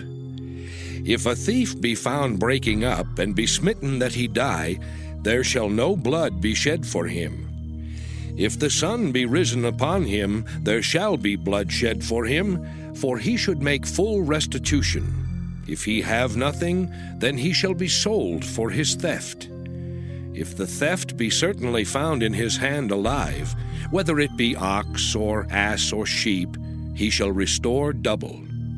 If a man shall cause a field or vineyard to be eaten, and shall put in his beast, and shall feed in another man's field, of the best of his own field and of the best of his own vineyard shall he make restitution. If fire break out and catch in thorns, so that the stacks of corn or the standing corn or the field be consumed therewith, he that kindled the fire shall surely make restitution. If a man shall deliver unto his neighbor money or stuff to keep, and it be stolen out of the man's house, if the thief be found, let him pay double. If the thief be not found, then the master of the house shall be brought unto the judges, to see whether he have put his hand unto his neighbor's goods. For all manner of trespass, whether it be for ox, for ass, for sheep, for raiment, or for any manner of lost thing which another challengeth to be his, the cause of both parties shall come before the judges. And whom the judges shall condemn, he shall pay double unto his neighbor. If a man deliver unto his neighbor an ass or an ox or a sheep or any beast to keep, and it die or be hurt or driven away, no man seeing it, then shall an oath of the Lord be between them both, that he hath not put his hand unto his neighbor's goods, and the owner of it shall accept thereof, and he shall not make it good. And if it be stolen from him, he shall make restitution unto the owner thereof. If it be torn in pieces, then let him bring it for witness, and he shall not make good that which was torn. And if a man borrow aught of his neighbor, and it be hurt or die, the owner thereof being not with it, he shall surely make it good. But if the owner thereof be with it, he shall not make it good. If it be an hired thing, it came for his hire. And if a man entice a maid that is not betrothed, and lie with her, he shall surely endow her to be his wife. If her father utterly refuse to give her unto him, he shall pay money according to the dowry of virgins. Thou shalt not suffer a witch to live. Whosoever lieth with a beast shall surely be put to death. He that sacrificeth unto any god save unto the Lord only, he shall be utterly destroyed. Thou shalt neither vex a stranger nor oppress him, for ye were strangers in the land of Egypt. Ye shall not afflict any widow or fatherless child. If thou afflict them in any wise, and they cry at all unto me, I will surely hear their cry. And my wrath shall wax hot, and I will kill you with the sword, and your wives shall be widows, and your children fatherless. If thou lend money to any of my people that is poor by thee, thou shalt not be to him as an usurer, neither shalt thou lay upon him usury. If thou at all take thy neighbor's raiment to pledge, thou shalt deliver it unto him by that the sun goeth down. For that is his covering only, it is his raiment for his skin. Wherein shall he sleep? And it shall come to pass, when he crieth unto me, that I will hear, for I am gracious. Thou shalt not revile the gods, nor curse the ruler of thy people. Thou shalt not delay to offer the first of thy ripe fruits and of thy liquors. The firstborn of thy sons shalt thou give unto me. Likewise shalt thou do with thine oxen and with thy sheep. 7 days it shall be with his dam. On the 8th day thou shalt give it me. And ye shall be holy men unto me. Neither shall ye eat any flesh that is torn of beasts in the field. Ye shall cast it to the dogs. Exodus chapter 23. Thou shalt not raise a false report. Put not thine hand with the wicked to be an unrighteous witness. Thou shalt not follow a multitude to do evil. Neither shalt thou speak in a cause to decline after many to wrest judgment. Neither shalt thou countenance a poor man in his cause. If thou meet thine enemy's ox or his ass going astray, thou shalt surely bring it back to him again.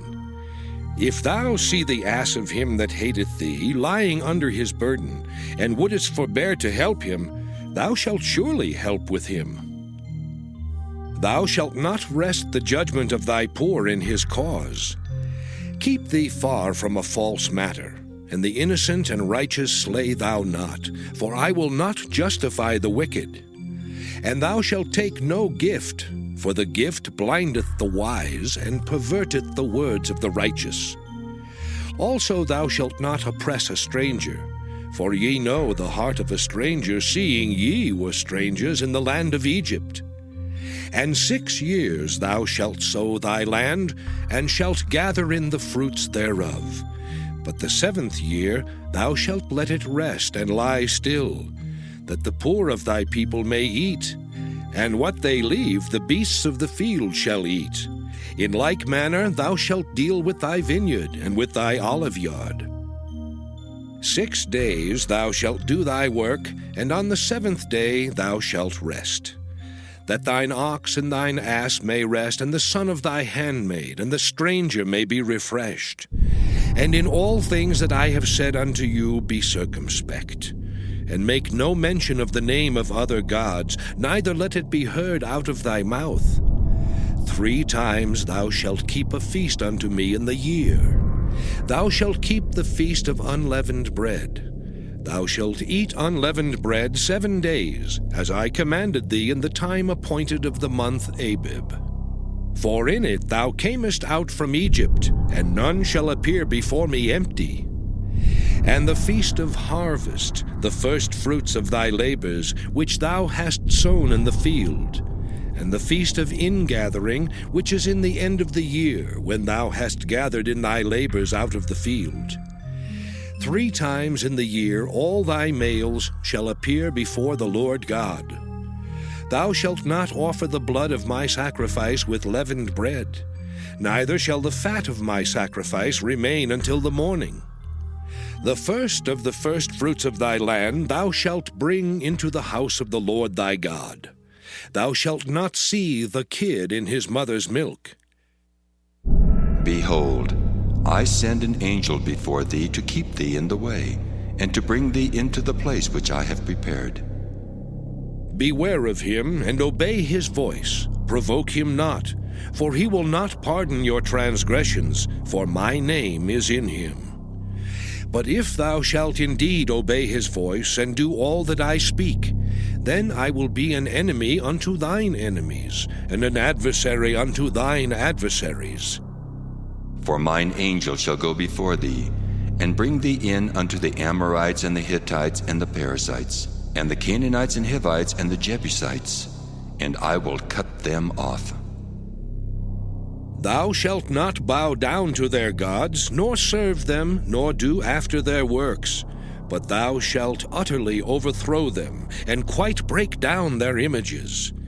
And ye shall serve the Lord your God, and he shall bless thy bread and thy water, and I will take sickness away from the midst of thee. There shall nothing cast their young, nor be barren in thy land. The number of thy days I will fulfill.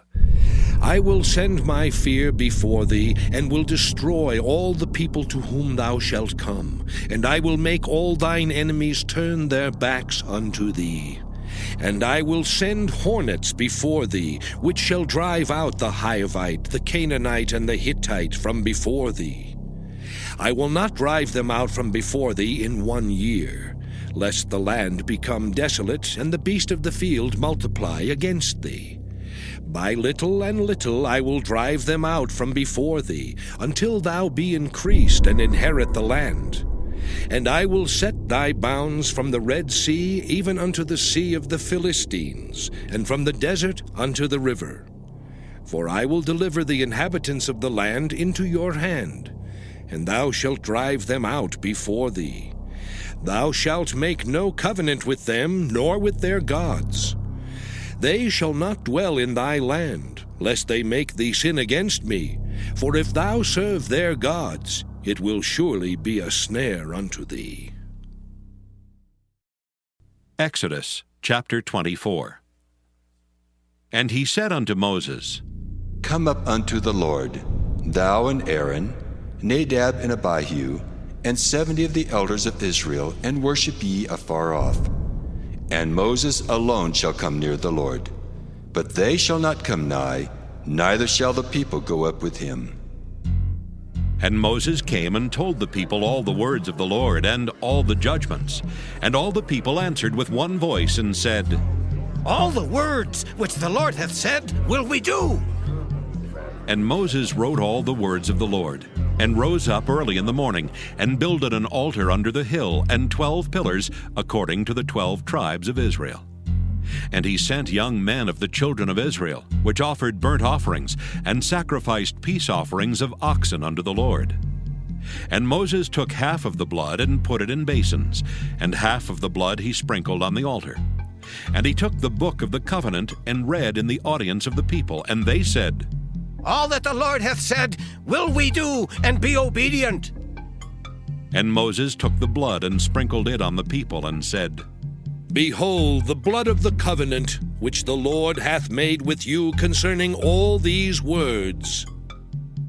Then went up Moses and Aaron, Nadab and Abihu, and 70 of the elders of Israel. And they saw the God of Israel. And there was under his feet as it were a paved work of a sapphire stone, and as it were the body of heaven in his clearness. And upon the nobles of the children of Israel he laid not his hand. Also they saw God, and did eat and drink. And the Lord said unto Moses, Come up to me into the mount, and be there, and I will give thee tables of stone, and a law and commandments which I have written, that thou mayest teach them. And Moses rose up, and his minister Joshua. And Moses went up into the mount of God. And he said unto the elders, Tarry ye here for us, until we come again unto you. And behold, Aaron and Hur are with you. If any man have any matters to do, let him come unto them. And Moses went up into the mount, and a cloud covered the mount. And the glory of the Lord abode upon Mount Sinai, and the cloud covered it 6 days. And the 7th day he called unto Moses out of the midst of the cloud. And the sight of the glory of the Lord was like devouring fire on the top of the mount in the eyes of the children of Israel. And Moses went into the midst of the cloud, and gat him up into the mount. And Moses was in the mount 40 days and 40 nights. Exodus chapter 25. And the Lord spake unto Moses, saying, Speak unto the children of Israel, that they bring me an offering. Of every man that giveth it willingly with his heart, ye shall take my offering. And this is the offering which ye shall take of them: gold and silver and brass, and blue and purple and scarlet, and fine linen and goat's hair, and ram's skins dyed red, and badger's skins, and shittim wood, oil for the light, spices for anointing oil and for sweet incense, onyx stones, and stones to be set in the ephod and in the breastplate. And let them make me a sanctuary, that I may dwell among them, according to all that I show thee, after the pattern of the tabernacle, and the pattern of all the instruments thereof, even so shall ye make it. And they shall make an ark of shittim wood.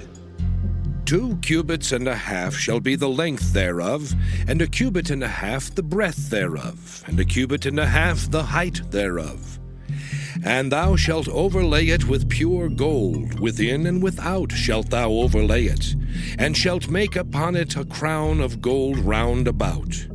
And thou shalt cast 4 rings of gold for it, and put them in the 4 corners thereof, and 2 rings shall be in the one side of it, and 2 rings in the other side of it.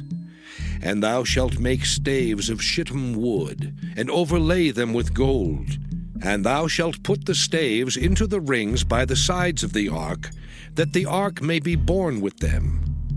The staves shall be in the rings of the ark, they shall not be taken from it. And thou shalt put into the ark the testimony which I shall give thee. And thou shalt make a mercy seat of pure gold. 2 cubits and a half shall be the length thereof, and 1 cubit and a half the breadth thereof. And thou shalt make 2 cherubims of gold. Of beaten work shalt thou make them, in the 2 ends of the mercy seat.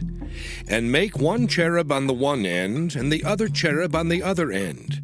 Even of the mercy seat shall ye make the cherubims on the 2 ends thereof. And the cherubims shall stretch forth their wings on high, covering the mercy seat with their wings, and their faces shall look one to another. Toward the mercy seat shall the faces of the cherubims be. And thou shalt put the mercy seat above upon the ark, and in the ark thou shalt put the testimony that I shall give thee. And there I will meet with thee, and I will commune with thee from above the mercy seat, from between the 2 cherubims which are upon the ark of the testimony of all things which I will give thee in commandment unto the children of Israel. Thou shalt also make a table of shittim wood. 2 cubits shall be the length thereof, and 1 cubit the breadth thereof, and 1 cubit and a half the height thereof. And thou shalt overlay it with pure gold, and make thereto a crown of gold round about. And thou shalt make unto it a border of an handbreadth round about, and thou shalt make a golden crown to the border thereof round about. And thou shalt make for it 4 rings of gold, and put the rings in the 4 corners that are on the 4 feet thereof. Over against the border shall the rings be for places of the staves to bear the table. And thou shalt make the staves of shittim wood, and overlay them with gold, that the table may be borne with them. And thou shalt make the dishes thereof, and spoons thereof, and covers thereof, and bowls thereof, to cover withal. Of pure gold shalt thou make them. And thou shalt set upon the table showbread before me alway. And thou shalt make a candlestick of pure gold. Of beaten work shall the candlestick be made, his shaft and his branches, his bowls, his knops and his flowers shall be of the same. And 6 branches shall come out of the sides of it, 3 branches of the candlestick out of the one side, and 3 branches of the candlestick out of the other side. 3 bowls made like unto almonds, with a knop and a flower in one branch, and 3 bowls made like almonds in the other branch, with a knop and a flower, so in the 6 branches that come out of the candlestick. And in the candlestick shall be 4 bowls made like unto almonds, with their knops and their flowers. And there shall be a knop under 2 branches of the same, and a knop under 2 branches of the same, and a knop under 2 branches of the same, according to the 6 branches that proceed out of the candlestick. Their knops and their branches shall be of the same. All it shall be one beaten work of pure gold. And thou shalt make the 7 lamps thereof, and they shall light the lamps thereof, that they may give light over against it. And the tongs thereof and the snuff dishes thereof shall be of pure gold. Of a talent of pure gold shall he make it with all these vessels. And look that thou make them after their pattern, which was showed thee in the mount. Exodus chapter 26. Moreover, thou shalt make the tabernacle, with 10 curtains of fine twined linen, and blue, and purple, and scarlet. With cherubims of cunning work shalt thou make them. The length of 1 curtain shall be 28 cubits, and the breadth of 1 curtain 4 cubits, and every one of the curtains shall have 1 measure. The 5 curtains shall be coupled together one to another, and other 5 curtains shall be coupled one to another. And thou shalt make loops of blue upon the edge of the 1 curtain from the selvage in the coupling, and likewise shalt thou make in the uttermost edge of another curtain in the coupling of the 2nd. 50 loops shalt thou make in the 1 curtain, and 50 loops shalt thou make in the edge of the curtain that is in the coupling of the 2nd, that the loops may take hold one of another. And thou shalt make 50 taches of gold, and couple the curtains together with the taches, and it shall be 1 tabernacle. And thou shalt make curtains of goat's hair to be a covering upon the tabernacle. 11 curtains shalt thou make. The length of 1 curtain shall be 30 cubits, and the breadth of 1 curtain 4 cubits, and the 11 curtains shall be all of 1 measure. And thou shalt couple 5 curtains by themselves, and 6 curtains by themselves, and shalt double the 6th curtain in the forefront of the tabernacle. And thou shalt make 50 loops on the edge of the 1 curtain that is outmost in the coupling, and 50 loops in the edge of the curtain which coupleth the 2nd. And thou shalt make 50 taches of brass, and put the taches into the loops, and couple the tent together, that it may be one. And the remnant that remaineth of the curtains of the tent, the half curtain that remaineth, shall hang over the backside of the tabernacle. And a cubit on the one side, and a cubit on the other side of that which remaineth in the length of the curtains of the tent, it shall hang over the sides of the tabernacle on this side and on that side, to cover it. And thou shalt make a covering for the tent of rams' skins dyed red, and a covering above of badgers' skins. And thou shalt make boards for the tabernacle of shittim wood standing up. 10 cubits shall be the length of a board, and a cubit and a half shall be the breadth of 1 board. 2 tenons shall there be in 1 board, set in order one against another. Thus shalt thou make for all the boards of the tabernacle. And thou shalt make the boards for the tabernacle, 20 boards on the south side southward. And thou shalt make 40 sockets of silver under the 20 boards, 2 sockets under 1 board for his 2 tenons, and 2 sockets under another board for his 2 tenons. And for the 2nd side of the tabernacle, on the north side, there shall be 20 boards, and there 40 sockets of silver, 2 sockets under 1 board, and 2 sockets under another board. And for the sides of the tabernacle westward thou shalt make 6 boards, and 2 boards shalt thou make for the corners of the tabernacle in the 2 sides. And they shall be coupled together beneath, and they shall be coupled together above the head of it unto 1 ring. thus shall it be for them both. They shall be for the 2 corners. And they shall be 8 boards, and their sockets of silver 16 sockets, 2 sockets under one board, and 2 sockets under another board. And thou shalt make bars of shittim wood, 5 for the boards of the one side of the tabernacle, and 5 bars for the boards of the other side of the tabernacle, and 5 bars for the boards of the side of the tabernacle for the 2 sides westward. And the middle bar in the midst of the boards shall reach from end to end. And thou shalt overlay the boards with gold, and make their rings of gold for places for the bars. And thou shalt overlay the bars with gold.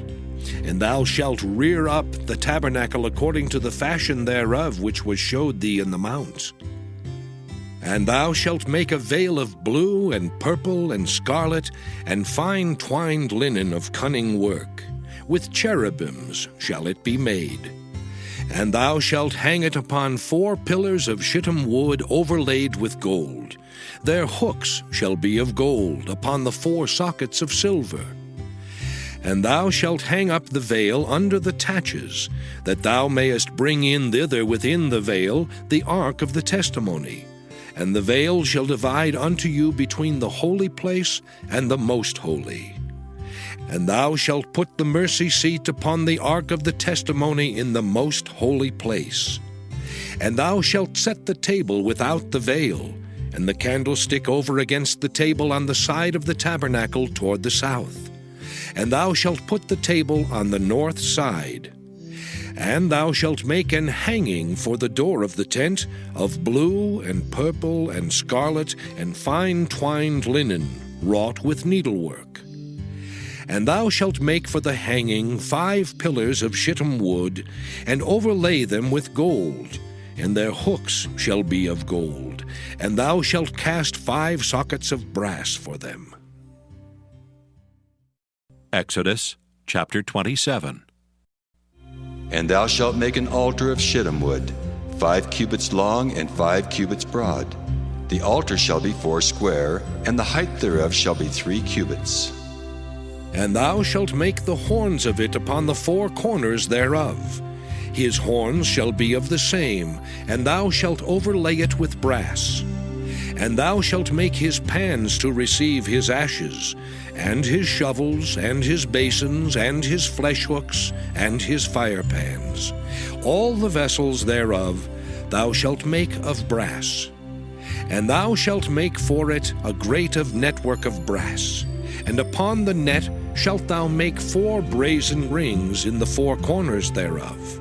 And thou shalt put it under the compass of the altar beneath, that the net may be even to the midst of the altar.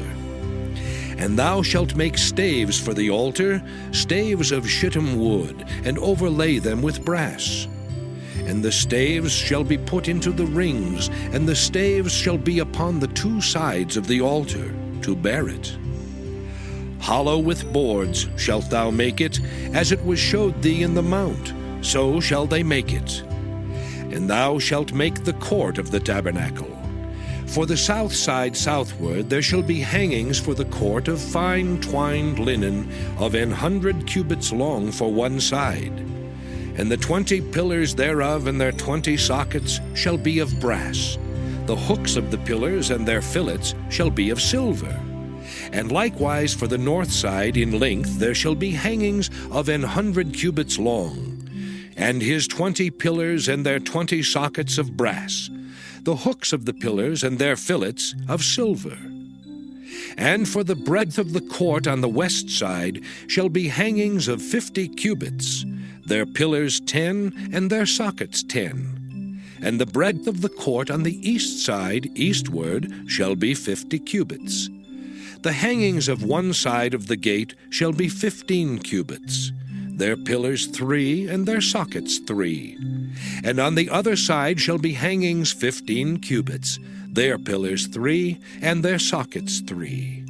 And for the gate of the court shall be an hanging of 20 cubits, of blue and purple and scarlet and fine twined linen, wrought with needlework. And their pillars shall be 4, and their sockets 4. All the pillars round about the court shall be filleted with silver. Their hooks shall be of silver, and their sockets of brass.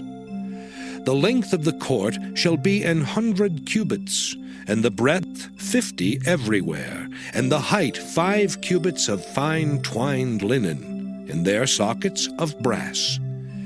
All the vessels of the tabernacle in all the service thereof, and all the pins thereof, and all the pins of the court shall be of brass.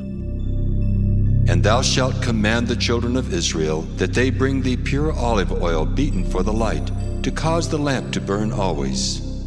In the tabernacle of the congregation without the veil, which is before the testimony, Aaron and his sons shall order it from evening to morning before the Lord. It shall be a statute forever unto their generations on the behalf of the children of Israel. Exodus chapter 28. And take thou unto thee Aaron thy brother and his sons with him from among the children of Israel, that he may minister unto me in the priest's office. Even Aaron, Nadab and Abihu, Eleazar and Ithamar, Aaron's sons. And thou shalt make holy garments for Aaron thy brother for glory and for beauty. And thou shalt speak unto all that are wise-hearted, whom I have filled with the spirit of wisdom, that they may make Aaron's garments to consecrate him, that he may minister unto me in the priest's office. And these are the garments which they shall make: a breastplate, and an ephod and a robe, and a broidered coat, a mitre, and a girdle. And they shall make holy garments for Aaron thy brother and his sons, that he may minister unto me in the priest's office. And they shall take gold, and blue, and purple, and scarlet, and fine linen. And they shall make the ephod of gold, of blue, and of purple, of scarlet, and fine twined linen, with cunning work. It shall have the 2 shoulder pieces thereof joined at the 2 edges thereof, and so it shall be joined together. And the curious girdle of the ephod, which is upon it, shall be of the same, according to the work thereof, even of gold, of blue, and purple, and scarlet, and fine twined linen. And thou shalt take 2 onyx stones, and grave on them the names of the children of Israel, 6 of their names on one stone, and the other 6 names of the rest on the other stone, according to their birth. With the work of an engraver in stone, like the engravings of a signet, shalt thou engrave the 2 stones with the names of the children of Israel. Thou shalt make them to be set in ouches of gold. And thou shalt put the 2 stones upon the shoulders of the ephod for stones of memorial unto the children of Israel. And Aaron shall bear their names before the Lord upon his 2 shoulders for a memorial.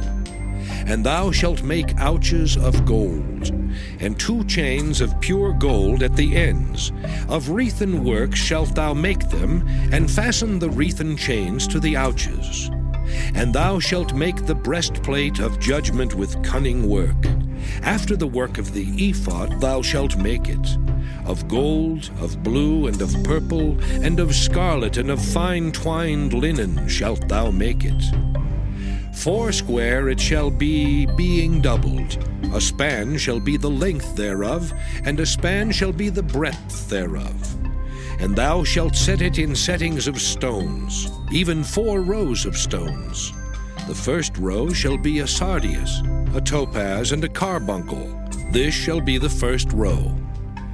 And the second row shall be an emerald, a sapphire, and a diamond. And the third row, a ligure, an agate, and an amethyst. And the fourth row, a beryl, and an onyx, and a jasper. They shall be set in gold in their enclosings. And the stones shall be with the names of the children of Israel, 12, according to their names, like the engravings of a signet. Every one with his name shall they be according to the 12 tribes. And thou shalt make upon the breastplate chains at the ends of wreathen work of pure gold. And thou shalt make upon the breastplate 2 rings of gold, and shalt put the 2 rings on the 2 ends of the breastplate.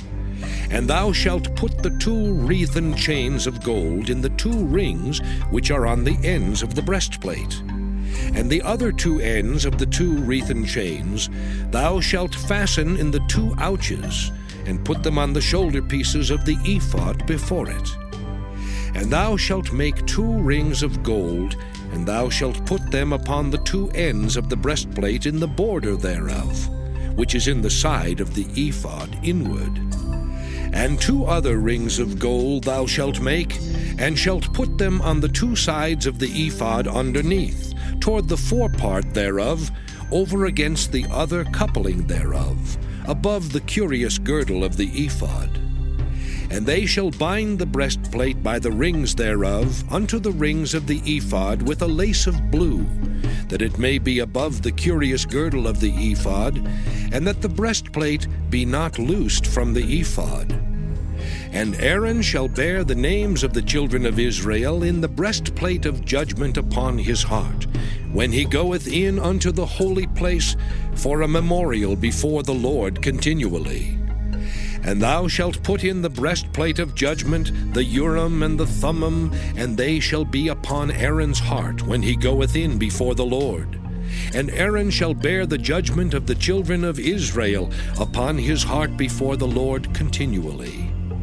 And thou shalt make the robe of the ephod all of blue, and there shall be an hole in the top of it, in the midst thereof. It shall have a binding of woven work round about the whole of it, as it were the whole of an habergeon, that it be not rent. And beneath upon the hem of it thou shalt make pomegranates of blue, and of purple, and of scarlet, round about the hem thereof, and bells of gold between them round about. A golden bell and a pomegranate, a golden bell and a pomegranate, upon the hem of the robe round about. And it shall be upon Aaron to minister, and his sound shall be heard when he goeth in unto the holy place before the Lord, and when he cometh out, that he die not. And thou shalt make a plate of pure gold, and grave upon it, like the engravings of a signet, Holiness to the Lord. And thou shalt put it on a blue lace, that it may be upon the mitre, upon the forefront of the mitre it shall be. And it shall be upon Aaron's forehead, that Aaron may bear the iniquity of the holy things which the children of Israel shall hallow in all their holy gifts.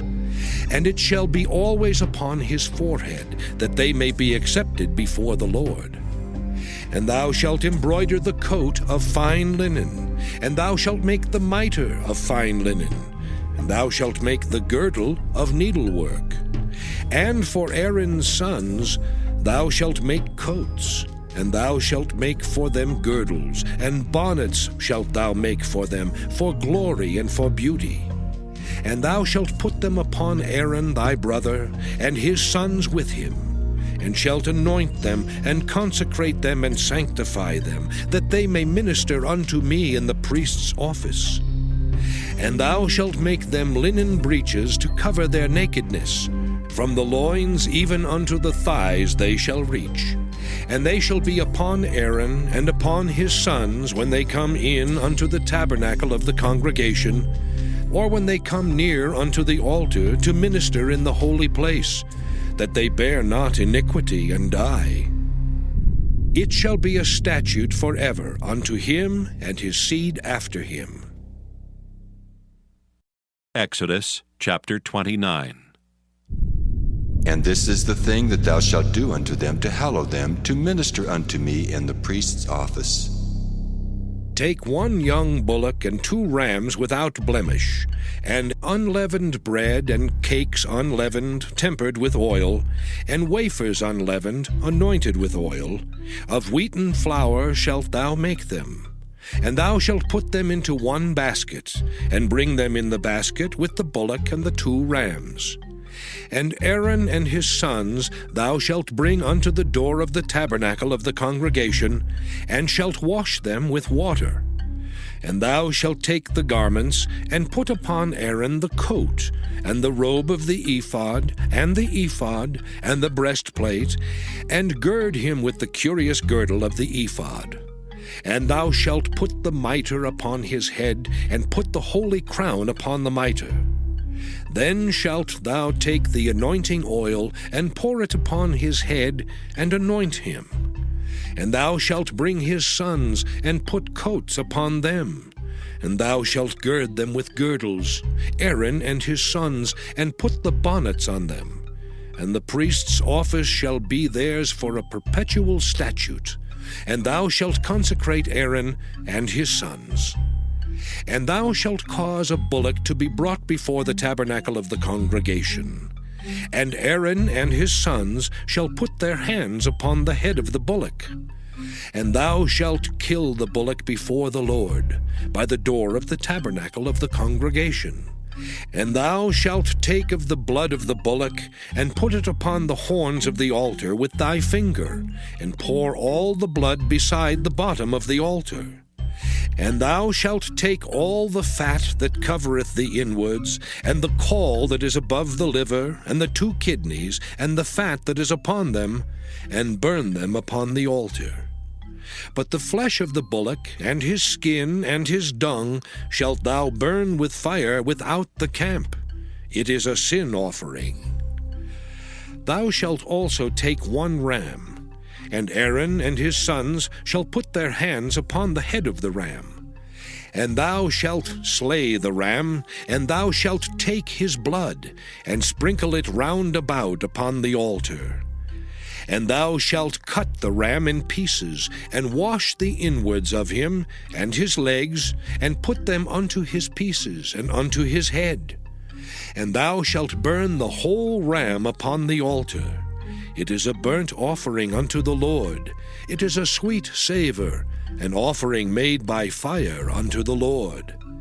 And thou shalt take the other ram, and Aaron and his sons shall put their hands upon the head of the ram. Then shalt thou kill the ram, and take of his blood, and put it upon the tip of the right ear of Aaron, and upon the tip of the right ear of his sons, and upon the thumb of their right hand, and upon the great toe of their right foot, and sprinkle the blood upon the altar round about. And thou shalt take of the blood that is upon the altar, and of the anointing oil, and sprinkle it upon Aaron, and upon his garments, and upon his sons, and upon the garments of his sons with him. And he shall be hallowed, and his garments, and his sons' garments with him. Also thou shalt take of the ram the fat and the rump, and the fat that covereth the inwards, and the caul above the liver, and the 2 kidneys, and the fat that is upon them, and the right shoulder, for it is a ram of consecration. And 1 loaf of bread, and 1 cake of oiled bread, and 1 wafer out of the basket of the unleavened bread that is before the Lord. And thou shalt put all in the hands of Aaron, and in the hands of his sons, and shalt wave them for a wave offering before the Lord. And thou shalt receive them of their hands, and burn them upon the altar for a burnt offering, for a sweet savor before the Lord. It is an offering made by fire unto the Lord. And thou shalt take the breast of the ram of Aaron's consecration, and wave it for a wave offering before the Lord, and it shall be thy part. And thou shalt sanctify the breast of the wave offering, and the shoulder of the heave offering, which is waved and which is heaved up, of the ram of the consecration, even of that which is for Aaron, and of that which is for his sons. And it shall be Aaron's and his sons by a statute forever from the children of Israel. For it is an heave offering, and it shall be an heave offering from the children of Israel of the sacrifice of their peace offerings, even their heave offering unto the Lord. And the holy garments of Aaron shall be his sons after him, to be anointed therein and to be consecrated in them.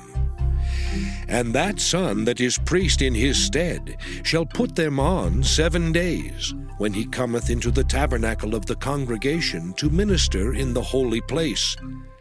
And thou shalt take the ram of the consecration, and seethe his flesh in the holy place. And Aaron and his sons shall eat the flesh of the ram, and the bread that is in the basket by the door of the tabernacle of the congregation. And they shall eat those things wherewith the atonement was made, to consecrate and to sanctify them. But a stranger shall not eat thereof, because they are holy.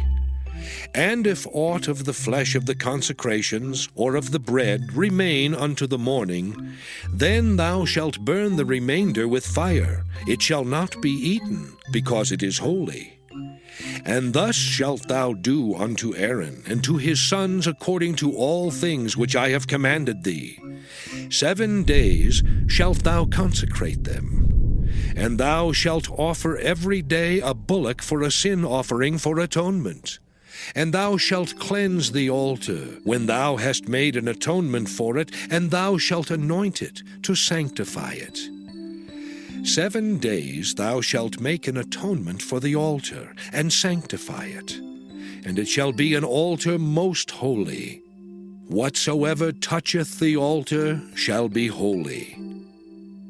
Now this is that which thou shalt offer upon the altar: 2 lambs of the first year, day by day, continually. The 1 lamb thou shalt offer in the morning, and the other lamb thou shalt offer at even.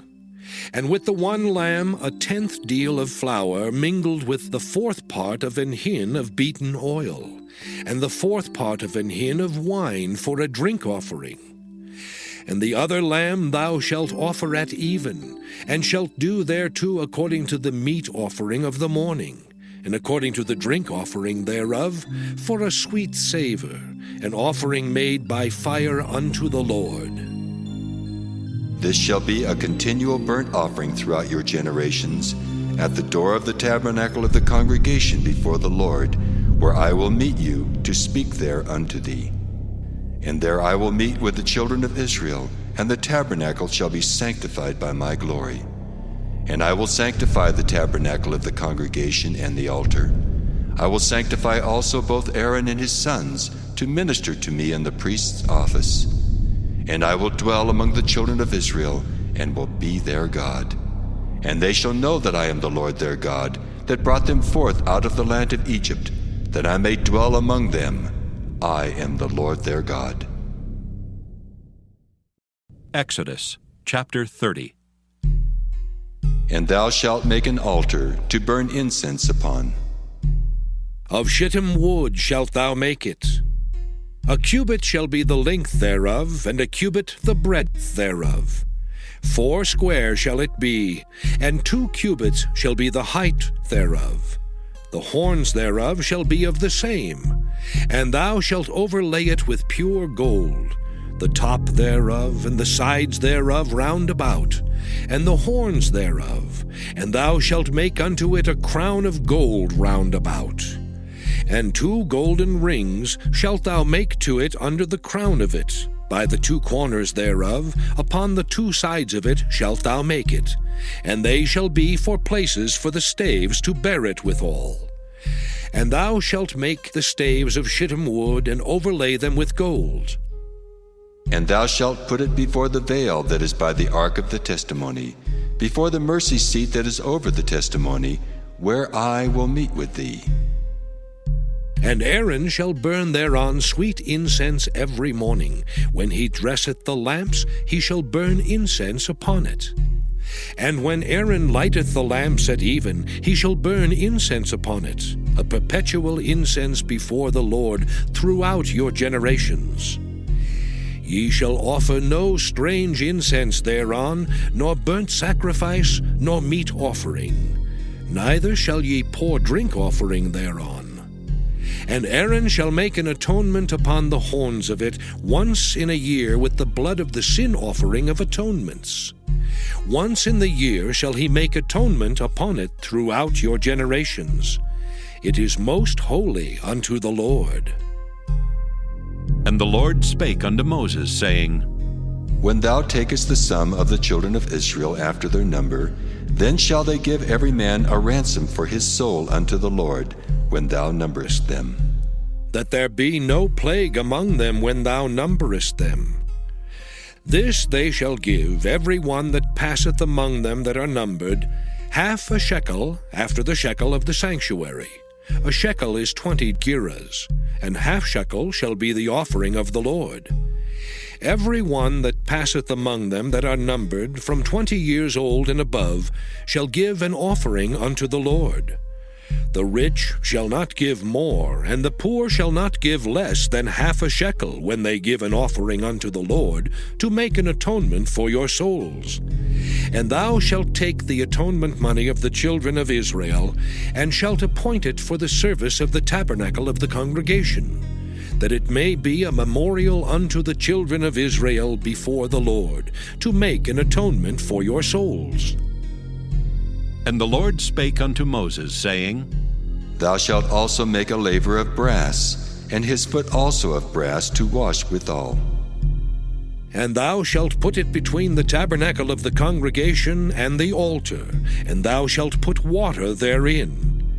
For Aaron and his sons shall wash their hands and their feet thereat.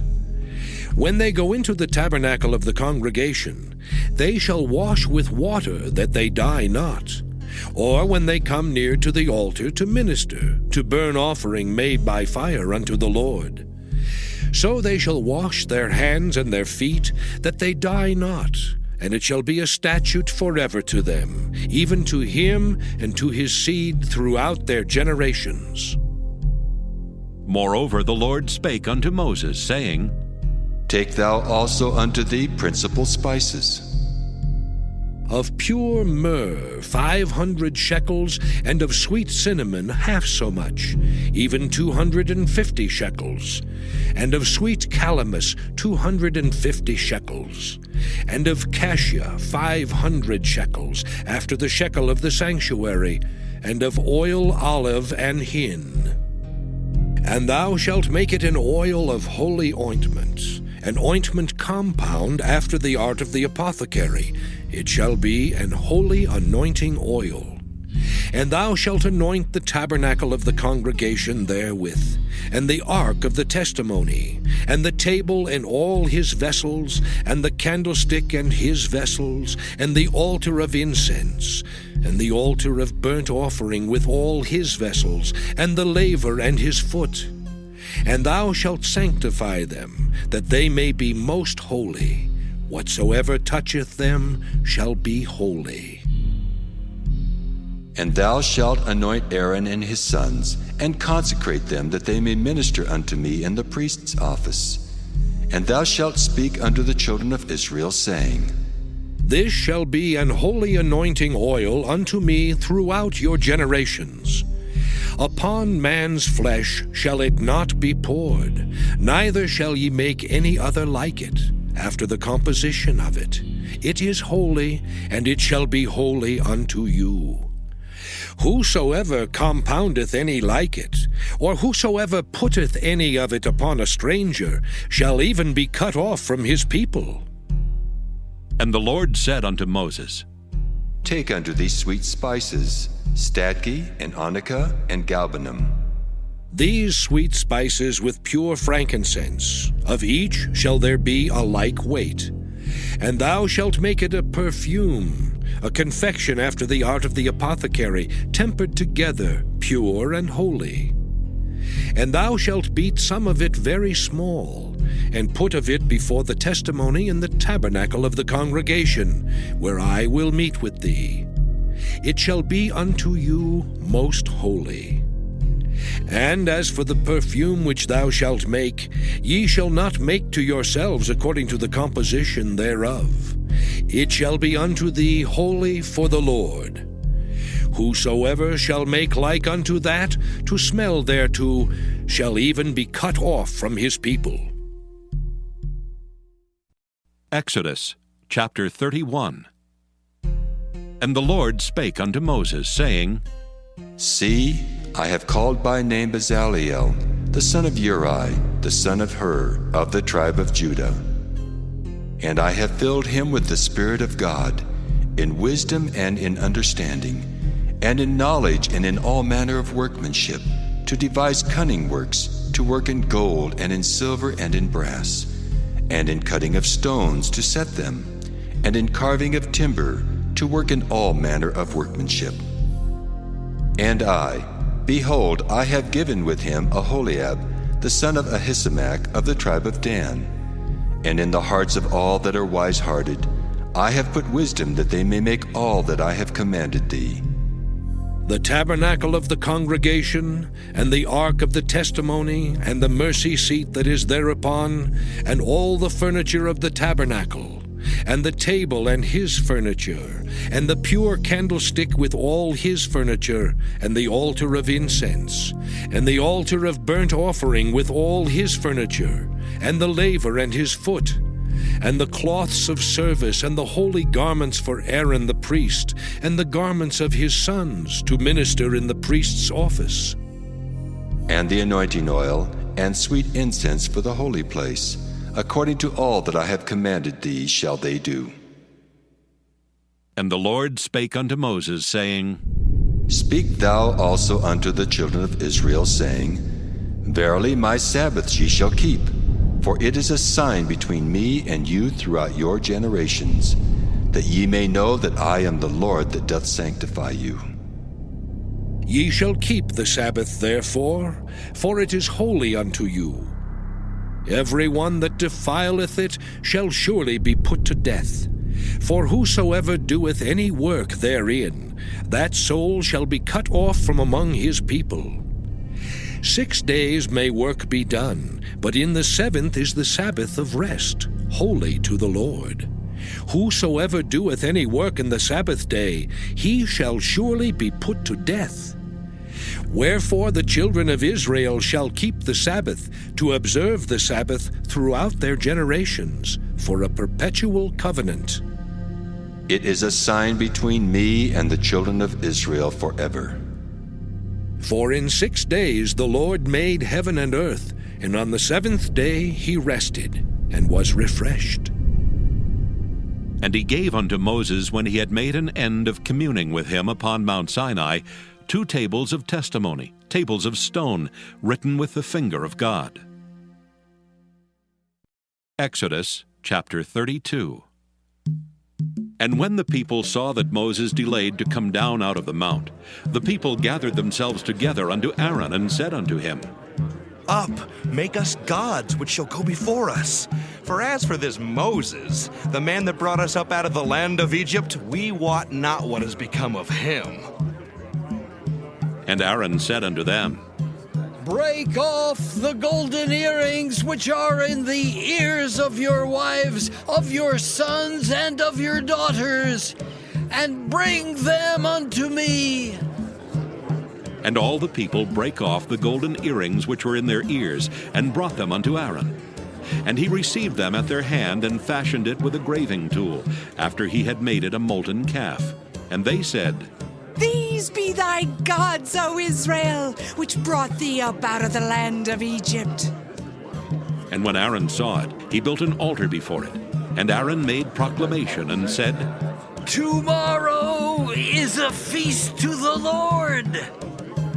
And they rose up early on the morrow, and offered burnt offerings, and brought peace offerings. And the people sat down to eat and to drink, and rose up to play. And the Lord said unto Moses, Go get thee down, for thy people which thou broughtest out of the land of Egypt have corrupted themselves. They have turned aside quickly out of the way which I commanded them. They have made them a molten calf, and have worshipped it, and have sacrificed thereunto, and said, These be thy gods, O Israel, which have brought thee up out of the land of Egypt. And the Lord said unto Moses, I have seen this people, and behold, it is a stiff-necked people. Now therefore let me alone, that my wrath may wax hot against them, and that I may consume them. And I will make of thee a great nation. And Moses besought the Lord his God, and said, Lord, why doth thy wrath wax hot against thy people, which thou hast brought forth out of the land of Egypt with great power and with a mighty hand?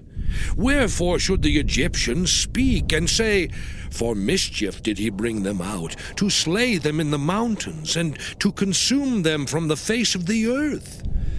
turn from thy fierce wrath, and repent of this evil against thy people.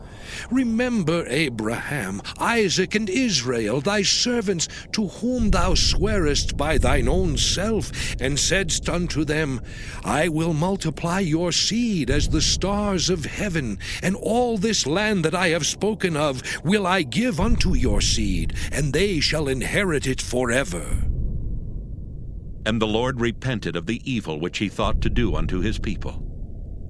And Moses turned and went down from the mount, and the 2 tables of the testimony were in his hand. The tables were written on both their sides. On the one side and on the other were they written. And the tables were the work of God, and the writing was the writing of God, graven upon the tables. And when Joshua heard the noise of the people as they shouted, he said unto Moses, There is a noise of war in the camp. And he said, It is not the voice of them that shout for mastery, neither is it the voice of them that cry for being overcome, but the noise of them that sing do I hear. And it came to pass, as soon as he came nigh unto the camp, that he saw the calf and the dancing. And Moses' anger waxed hot, and he cast the tables out of his hands, and brake them beneath the mount. And he took the calf which they had made, and burnt it in the fire, and ground it to powder, and strawed it upon the water, and made the children of Israel drink of it. And Moses said unto Aaron, What did this people unto thee, that thou hast brought so great a sin upon them? And Aaron said, Let not the anger of my Lord wax hot. Thou knowest the people that they are set on mischief. For they said unto me, Make us gods, which shall go before us.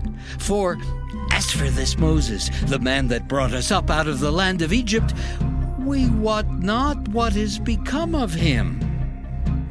And I said unto them, Whosoever hath any gold, let them break it off. So they gave it me. Then I cast it into the fire, and there came out this calf. And when Moses saw that the people were naked, for Aaron had made them naked unto their shame among their enemies, then Moses stood in the gate of the camp and said, Who is on the Lord's side? Let him come unto me. And all the sons of Levi gathered themselves together unto him. And he said unto them, Thus saith the Lord God of Israel, Put every man his sword by his side, and go in and out from gate to gate throughout the camp, and slay every man his brother, and every man his companion, and every man his neighbor. And the children of Levi did according to the word of Moses. And there fell of the people that day about 3,000 men. For Moses had said, Consecrate yourselves today to the Lord, even every man upon his son, and upon his brother, that he may bestow upon you a blessing this day. And it came to pass on the morrow that Moses said unto the people, Ye have sinned a great sin, and now I will go up unto the Lord. Peradventure I shall make an atonement for your sin. And Moses returned unto the Lord and said, Oh, this people have sinned a great sin, and have made them gods of gold. Yet now, if thou wilt forgive their sin, and if not, blot me, I pray thee, out of thy book which thou hast written. And the Lord said unto Moses, Whosoever hath sinned against me, him will I blot out of my book. Therefore now go, lead the people unto the place of which I have spoken unto thee. Behold, mine angel shall go before thee. Nevertheless, in the day when I visit, I will visit their sin upon them. And the Lord plagued the people because they made the calf which Aaron made. Exodus chapter 33. And the Lord said unto Moses, Depart and go up hence, thou and the people which thou hast brought up out of the land of Egypt, unto the land which I swear unto Abraham, to Isaac, and to Jacob, saying, Unto thy seed will I give it. And I will send an angel before thee, and I will drive out the Canaanite, the Amorite, and the Hittite, and the Perizzite, the Hivite, and the Jebusite. unto a land flowing with milk and honey, for I will not go up in the midst of thee, for thou art a stiff-necked people, lest I consume thee in the way. And when the people heard these evil tidings, they mourned, and no man did put on him his ornaments.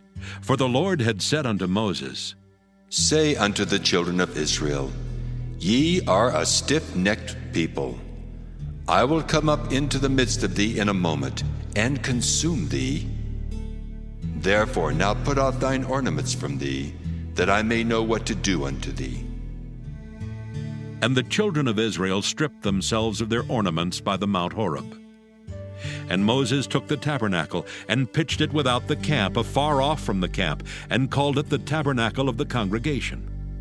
And it came to pass that every one which sought the Lord went out unto the tabernacle of the congregation, which was without the camp. And it came to pass, when Moses went out unto the tabernacle, that all the people rose up and stood every man at his tent door, and looked after Moses until he was gone into the tabernacle.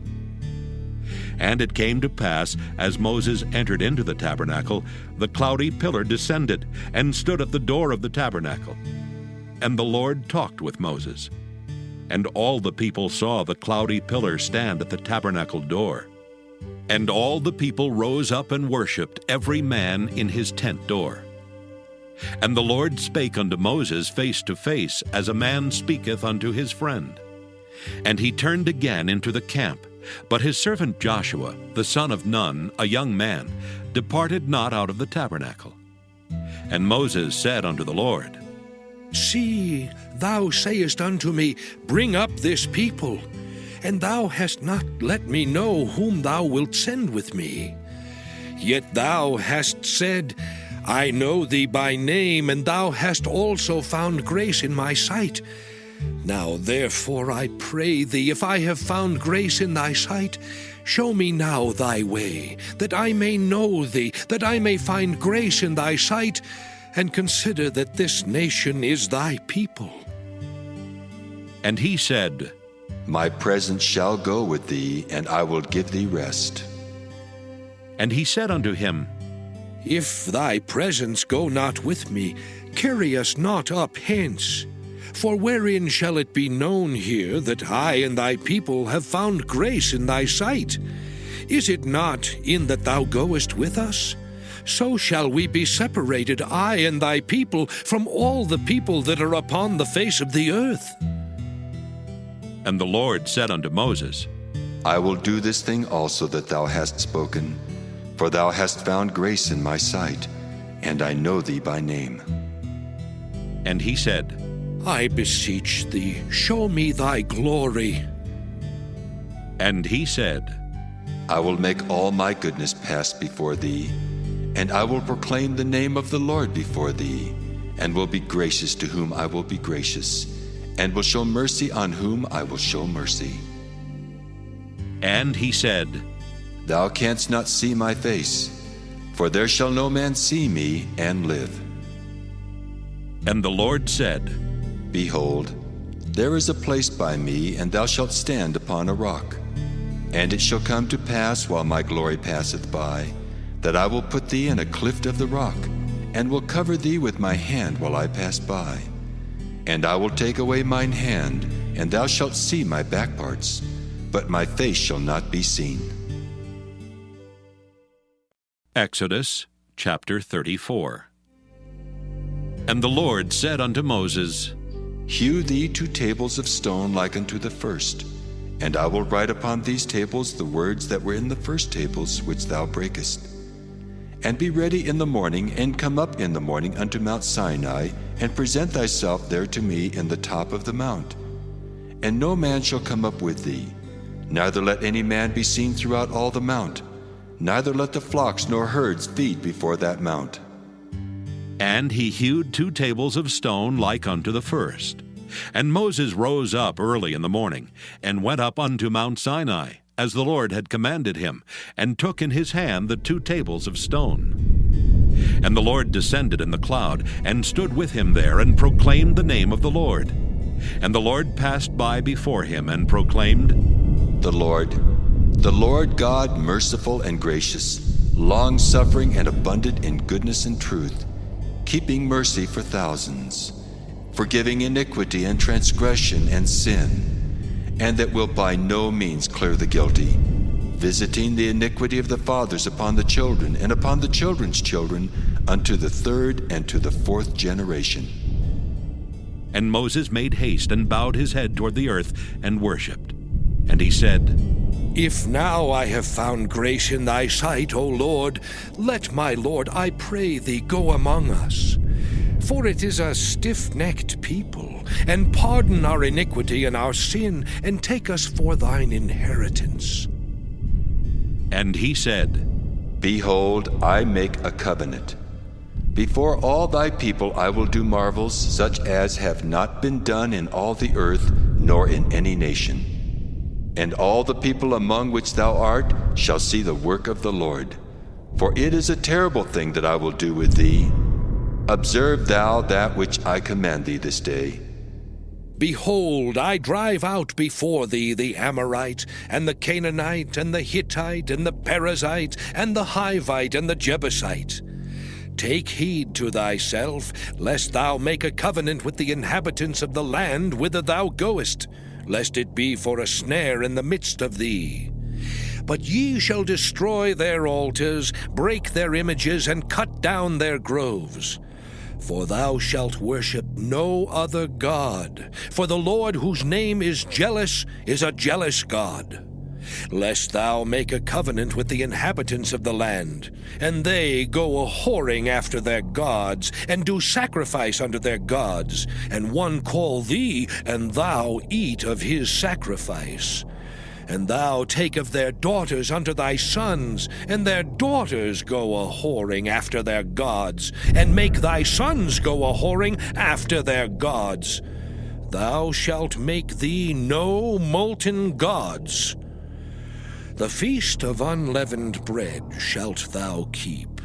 7 days thou shalt eat unleavened bread, as I commanded thee in the time of the month Abib. For in the month Abib thou camest out from Egypt. All that openeth the matrix is mine, and every firstling among thy cattle, whether ox or sheep, that is male. But the firstling of an ass thou shalt redeem with a lamb. And if thou redeem him not, then shalt thou break his neck. All the firstborn of thy sons thou shalt redeem, and none shall appear before me empty. 6 days thou shalt work, but on the 7th day thou shalt rest. In earing time and in harvest thou shalt rest. And thou shalt observe the feast of weeks, of the first fruits of wheat harvest, and the feast of ingathering at the year's end. Thrice in the year shall all your men children appear before the Lord God, the God of Israel. For I will cast out the nations before thee, and enlarge thy borders. Neither shall any man desire thy land, when thou shalt go up to appear before the Lord thy God thrice in the year. Thou shalt not offer the blood of my sacrifice with leaven, neither shall the sacrifice of the feast of the Passover be left unto the morning. The first of the first fruits of thy land thou shalt bring unto the house of the Lord thy God. Thou shalt not see the kid in his mother's milk. And the Lord said unto Moses, Write thou these words, for after the tenor of these words I have made a covenant with thee and with Israel. And he was there with the Lord 40 days and 40 nights. He did neither eat bread nor drink water. And he wrote upon the tables the words of the covenant, the 10 commandments. And it came to pass, when Moses came down from Mount Sinai with the 2 tables of testimony in Moses' hand, when he came down from the mount, that Moses wist not that the skin of his face shone while he talked with him.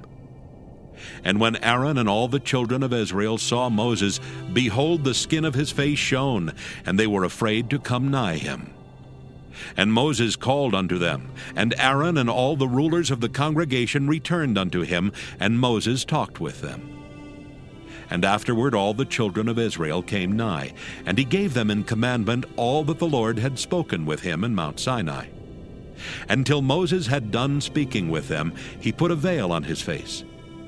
But when Moses went in before the Lord to speak with him, he took the veil off until he came out. And he came out and spake unto the children of Israel that which he was commanded. And the children of Israel saw the face of Moses, that the skin of Moses' face shone. And Moses put the veil upon his face again until he went in to speak with him. Exodus chapter 35. And Moses gathered all the congregation of the children of Israel together, and said unto them, These are the words which the Lord hath commanded, that ye should do them. 6 days shall work be done, but on the 7th day there shall be to you an holy day, a Sabbath of rest to the Lord. Whosoever doeth work therein shall be put to death. Ye shall kindle no fire throughout your habitations upon the Sabbath day. And Moses spake unto all the congregation of the children of Israel, saying, This is the thing which the Lord commanded, saying, Take ye from among you an offering unto the Lord. Whosoever is of a willing heart, let him bring it, an offering of the Lord, gold and silver and brass, and blue and purple and scarlet, and fine linen, and goat's hair, and ram's skins dyed red, and badger's skins, and shittim wood, and oil for the light, and spices for anointing oil, and for the sweet incense, and onyx stones, and stones to be set for the ephod and for the breastplate. And every wise-hearted among you shall come and make all that the Lord hath commanded. The tabernacle, his tent and his covering, his taches and his boards, his bars, his pillars and his sockets, the ark and the staves thereof with the mercy seat and the veil of the covering, the table and his staves, and all his vessels and the showbread, the candlestick also for the light, and his furniture, and his lamps with the oil for the light, and the incense altar, and his staves, and the anointing oil, and the sweet incense, and the hanging for the door at the entering in of the tabernacle, the altar of burnt offering with his brazen grate, his staves and all his vessels, the laver and his foot, the hangings of the court, his pillars and their sockets, and the hanging for the door of the court, the pins of the tabernacle and the pins of the court and their cords, the cloths of service to do service in the holy place, the holy garments for Aaron the priest, and the garments of his sons to minister in the priest's office. And all the congregation of the children of Israel departed from the presence of Moses. And they came, every one whose heart stirred him up, and every one whom his spirit made willing, and they brought the Lord's offering to the work of the tabernacle of the congregation, and for all his service, and for the holy garments. And they came, both men and women, as many as were willing-hearted, and brought bracelets and earrings and rings and tablets, all jewels of gold. And every man that offered an offering of gold unto the Lord. And every man with whom was found blue and purple and scarlet and fine linen, and goat's hair and red skins of rams and badgers' skins brought them. Every one that did offer an offering of silver and brass brought the Lord's offering. And every man with whom was found shittim wood for any work of the service brought it. And all the women that were wise-hearted did spin with their hands, and brought that which they had spun, both of blue and of purple and of scarlet and of fine linen. And all the women whose heart stirred them up in wisdom spun goat's hair. And the rulers brought onyx stones, and stones to be set for the ephod and for the breastplate, and spice and oil for the light, and for the anointing oil, and for the sweet incense. The children of Israel brought a willing offering unto the Lord, every man and woman whose heart made them willing to bring for all manner of work, which the Lord had commanded to be made by the hand of Moses. And Moses said unto the children of Israel, See, the Lord hath called by name Bezaleel, the son of Uri, the son of Hur, of the tribe of Judah. And he hath filled him with the Spirit of God, in wisdom, in understanding, and in knowledge, and in all manner of workmanship, and to devise curious works, to work in gold, and in silver, and in brass, and in the cutting of stones, to set them, and in carving of wood, to make any manner of cunning work. And he hath put in his heart that he may teach, both he and Aholiab the son of Ahisamach of the tribe of Dan.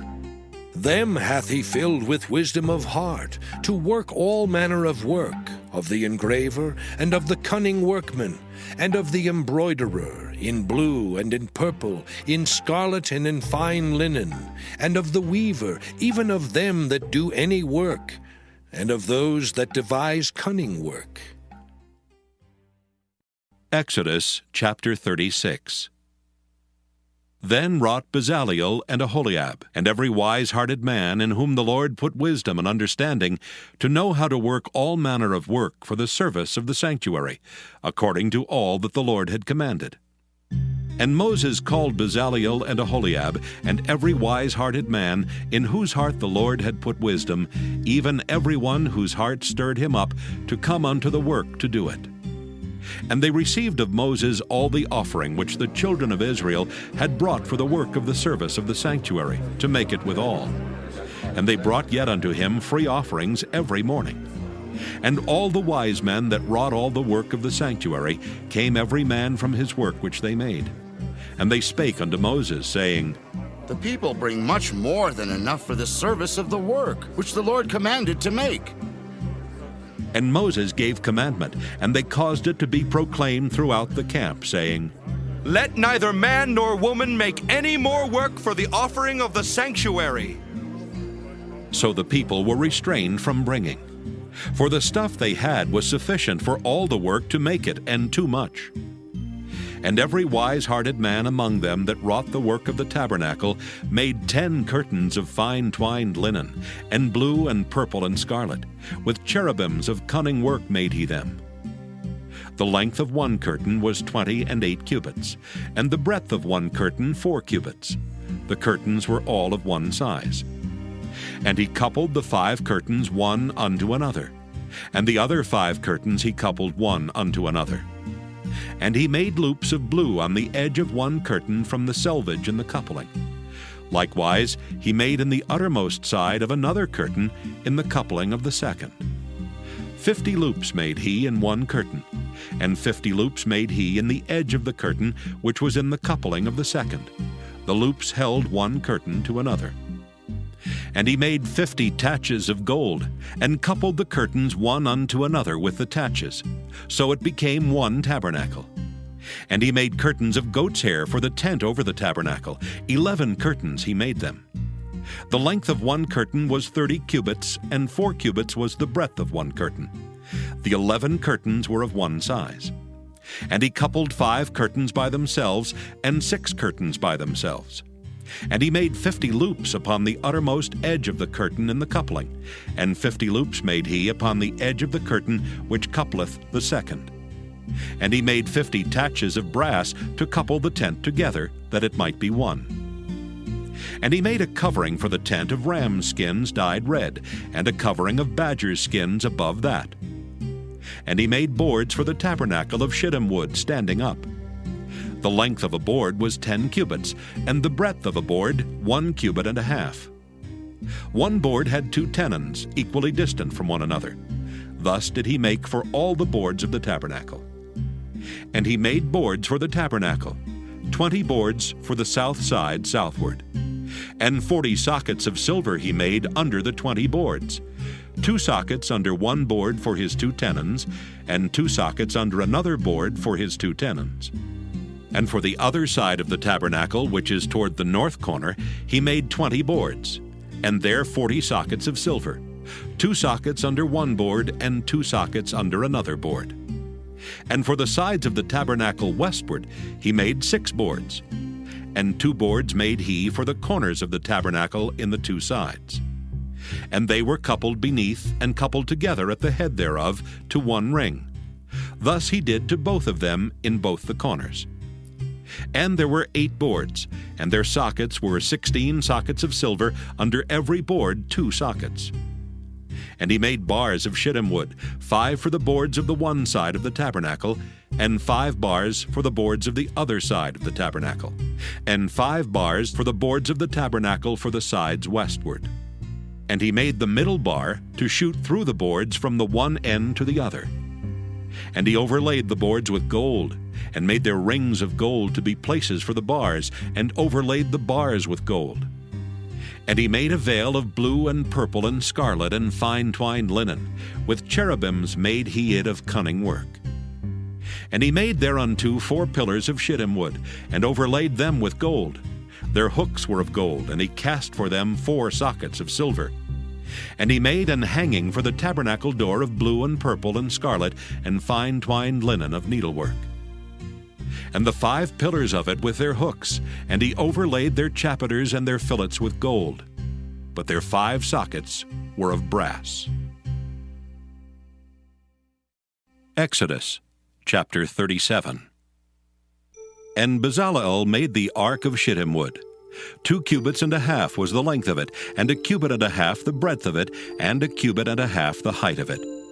And he overlaid it with pure gold within and without, and made a crown of gold to it round about. And he cast for it 4 rings of gold to be set by the 4 corners of it, even 2 rings upon the one side of it, and 2 rings upon the other side of it. And he made staves of shittim wood, and overlaid them with gold. And he put the staves into the rings by the sides of the ark, to bear the ark. And he made the mercy seat of pure gold. 2 cubits and a half was the length thereof, and 1 cubit and a half the breadth thereof. And he made 2 cherubims of gold. Beaten out of 1 piece made he them, on the 2 ends of the mercy seat. 1 cherub on the end on this side, and another cherub on the other end on that side. Out of the mercy seat made he the cherubims on the 2 ends thereof. And the cherubims spread out their wings on high, and covered with their wings over the mercy seat, with their faces one to another. Even to the mercy seatward were the faces of the cherubims. And he made the table of shittim wood. 2 cubits was the length thereof, and 1 cubit the breadth thereof, and 1 cubit and a half the height thereof. And he overlaid it with pure gold, and made thereunto a crown of gold round about.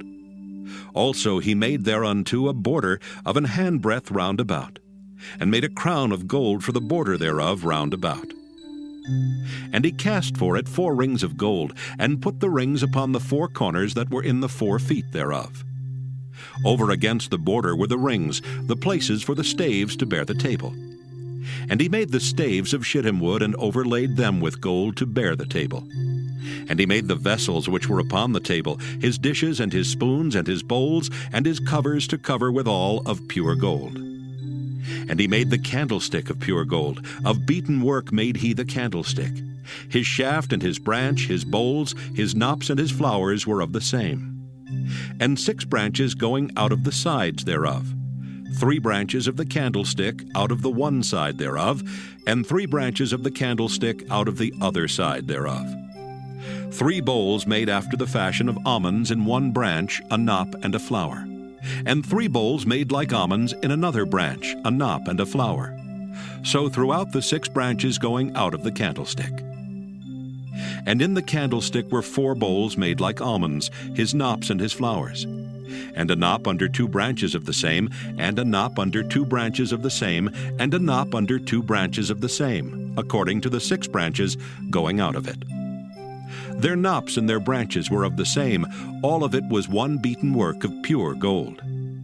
And he made his 7 lamps, and his snuffers, and his snuff dishes of pure gold. Of a talent of pure gold made he it, and all the vessels thereof. And he made the incense altar of shittim wood. The length of it was 1 cubit, and the breadth of it 1 cubit. It was 4 square, and 2 cubits was the height of it. The horns thereof were of the same. And he overlaid it with pure gold, both the top of it and the sides thereof round about, and the horns of it. Also he made unto it a crown of gold round about. And he made 2 rings of gold for it under the crown thereof, by the 2 corners of it, upon the 2 sides thereof, to be places for the staves to bear it withal. And he made the staves of shittim wood, and overlaid them with gold. And he made the holy anointing oil and the pure incense of sweet spices according to the work of the apothecary. Exodus chapter 38. And he made the altar of burnt offering of shittim wood. 5 cubits was the length thereof, and 5 cubits the breadth thereof. It was 4 square, and 3 cubits the height thereof. And he made the horns thereof on the 4 corners of it. The horns thereof were of the same, and he overlaid it with brass. And he made all the vessels of the altar, the pots and the shovels and the basins and the flesh hooks and the fire pans. All the vessels thereof made he of brass. And he made for the altar a brazen grate of network under the compass thereof beneath unto the midst of it. And he cast 4 rings for the 4 ends of the grate of brass to be places for the staves. And he made the staves of shittim wood and overlaid them with brass.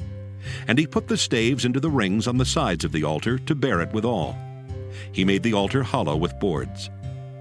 And he made the laver of brass, and the foot of it of brass, of the looking glasses of the women assembling, which assembled at the door of the tabernacle of the congregation.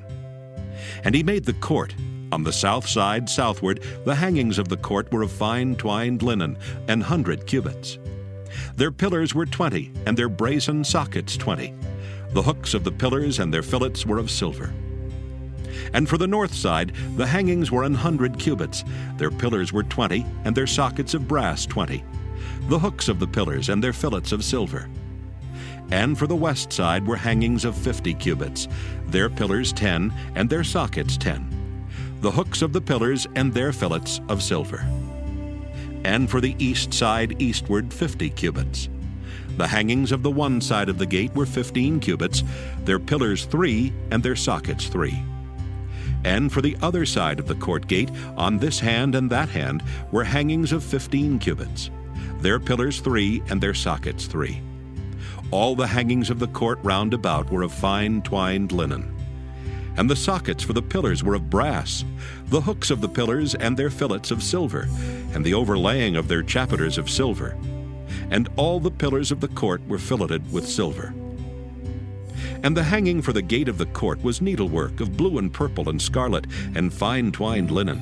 And 20 cubits was the length, and the height and the breadth was 5 cubits, answerable to the hangings of the court. And their pillars were 4, and their sockets of brass 4, their hooks of silver, and the overlaying of their chapiters and their fillets of silver. And all the pins of the tabernacle and of the court round about were of brass. This is the sum of the tabernacle, even of the tabernacle of testimony, as it was counted, according to the commandment of Moses, for the service of the Levites, by the hand of Ithamar, son to Aaron the priest. And Bezalel, the son of Uri, the son of Hur, of the tribe of Judah, made all that the Lord commanded Moses. And with him was Aholiab, son of Ahisamach, of the tribe of Dan, an engraver, and a cunning workman, and an embroiderer in blue and in purple and in scarlet and fine linen. All the gold that was occupied for the work and all the work of the holy place, even the gold of the offering, was 29 talents and 730 shekels, after the shekel of the sanctuary. And the silver of them that were numbered of the congregation was 100 talents, and 1,763 shekels, after the shekel of the sanctuary. A beka for every man, that is, half a shekel, after the shekel of the sanctuary, for every one that went to be numbered, from 20 years old and upward, for 600,000 and 3,550 men. And of the 100 talents of silver were cast the sockets of the sanctuary and the sockets of the veil, 100 sockets of the 100 talents, a talent for a socket. And of the 1,775 shekels, he made hooks for the pillars and overlaid their chapiters and filleted them. And the brass of the offering was 70 talents and 2,400 shekels. And therewith he made the sockets to the door of the tabernacle of the congregation, and the brazen altar, and the brazen grate for it, and all the vessels of the altar, and the sockets of the court round about, and the sockets of the court gate, and all the pins of the tabernacle, and all the pins of the court round about. Exodus chapter 39. And of the blue and purple and scarlet they made cloths of service, to do service in the holy place, and made the holy garments for Aaron, as the Lord commanded Moses. And he made the ephod of gold, blue, and purple, and scarlet, and fine twined linen. And they did beat the gold into thin plates, and cut it into wires to work it in the blue, and in the purple, and in the scarlet, and in the fine linen, with cunning work. They made shoulder pieces for it, to couple it together. By the two edges was it coupled together. And the curious girdle of his ephod that was upon it was of the same, according to the work thereof, of gold, blue, and purple, and scarlet, and fine twined linen, as the Lord commanded Moses.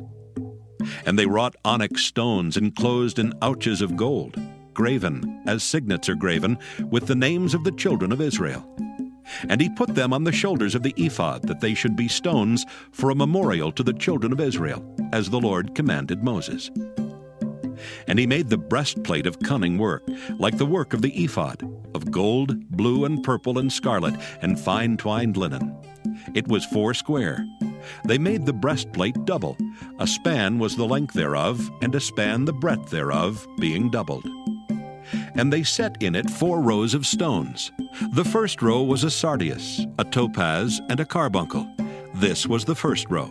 And the second row an emerald, a sapphire, and a diamond. And the third row a ligure, an agate, and an amethyst. And the fourth row a beryl, an onyx, and a jasper. They were enclosed in ouches of gold in their enclosings.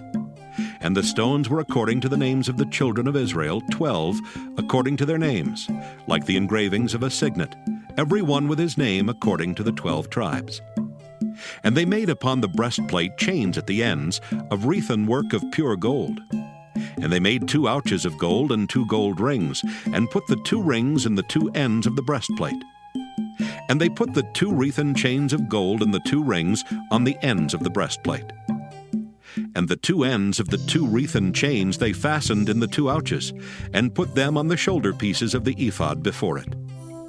And they made 2 rings of gold, and put them on the 2 ends of the breastplate, upon the border of it, which was on the side of the ephod inward. And they made 2 other golden rings, and put them on the 2 sides of the ephod underneath, toward the forepart of it, over against the other coupling thereof, above the curious girdle of the ephod. And they did bind the breastplate by his rings under the rings of the ephod with a lace of blue, that it might be above the curious girdle of the ephod, and that the breastplate might not be loosed from the ephod, as the Lord commanded Moses. And he made the robe of the ephod of woven work, all of blue. And there was an hole in the midst of the robe as the hole of an habergeon, with a band round about the hole that it should not rend. And they made upon the hems of the robe pomegranates of blue and purple and scarlet and twined linen. And they made bells of pure gold, and put the bells between the pomegranates upon the hem of the robe, round about between the pomegranates. A bell and a pomegranate, a bell and a pomegranate, round about the hem of the robe to minister in, as the Lord commanded Moses. And they made coats of fine linen of woven work for Aaron and for his sons, and a mitre of fine linen, and goodly bonnets of fine linen, and linen breeches of fine twined linen, and a girdle of fine twined linen, and blue and purple and scarlet of needlework, as the Lord commanded Moses. And they made the plate of the holy crown of pure gold, and wrote upon it a writing, like to the engravings of a signet, Holiness to the Lord. And they tied unto it a lace of blue to fasten it on high upon the mitre, as the Lord commanded Moses. Thus was all the work of the tabernacle of the tent of the congregation finished. And the children of Israel did according to all that the Lord commanded Moses, so did they. And they brought the tabernacle unto Moses, the tent and all his furniture, his taches, his boards, his bars, and his pillars and his sockets. And the covering of ram skins dyed red, and the covering of badger skins, and the veil of the covering, the ark of the testimony, and the staves thereof, and the mercy seat, the table and all the vessels thereof, and the showbread, the pure candlestick, with the lamps thereof, even with the lamps to be set in order, and all the vessels thereof, and the oil for light, and the golden altar, and the anointing oil, and the sweet incense, and the hanging for the tabernacle door, the brazen altar and his grate of brass, his staves and all his vessels, the laver and his foot, the hangings of the court, his pillars and his sockets, and the hanging for the court gate, his cords and his pins, and all the vessels of the service of the tabernacle for the tent of the congregation, the cloths of service to do service in the holy place, and the holy garments for Aaron the priest, and his sons' garments, to minister in the priest's office. According to all that the Lord commanded Moses, so the children of Israel made all the work. And Moses did look upon all the work, and behold, they had done it as the Lord had commanded, even so had they done it. And Moses blessed them. Exodus chapter 40. And the Lord spake unto Moses, saying, On the first day of the first month shalt thou set up the tabernacle of the tent of the congregation. And thou shalt put therein the ark of the testimony, and cover the ark with the veil. And thou shalt bring in the table, and set in order the things that are to be set in order upon it. And thou shalt bring in the candlestick, and light the lamps thereof. And thou shalt set the altar of gold for the incense before the ark of the testimony, and put the hanging of the door to the tabernacle. And thou shalt set the altar of the burnt offering before the door of the tabernacle of the tent of the congregation. And thou shalt set the laver between the tent of the congregation and the altar, and shalt put water therein. And thou shalt set up the court round about, and hang up the hanging at the court gate. And thou shalt take the anointing oil, and anoint the tabernacle and all that is therein, and shalt hallow it and all the vessels thereof, and it shall be holy. And thou shalt anoint the altar of the burnt offering, and all his vessels, and sanctify the altar, and it shall be an altar most holy. And thou shalt anoint the laver and his foot, and sanctify it. And thou shalt bring Aaron and his sons unto the door of the tabernacle of the congregation, and wash them with water.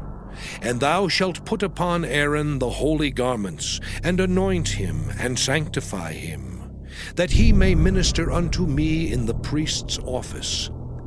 And thou shalt bring his sons, and clothe them with coats. And thou shalt anoint them as thou didst anoint their father, that they may minister unto me in the priest's office. For their anointing shall surely be an everlasting priesthood throughout their generations. Thus did Moses, according to all that the Lord commanded him, so did he.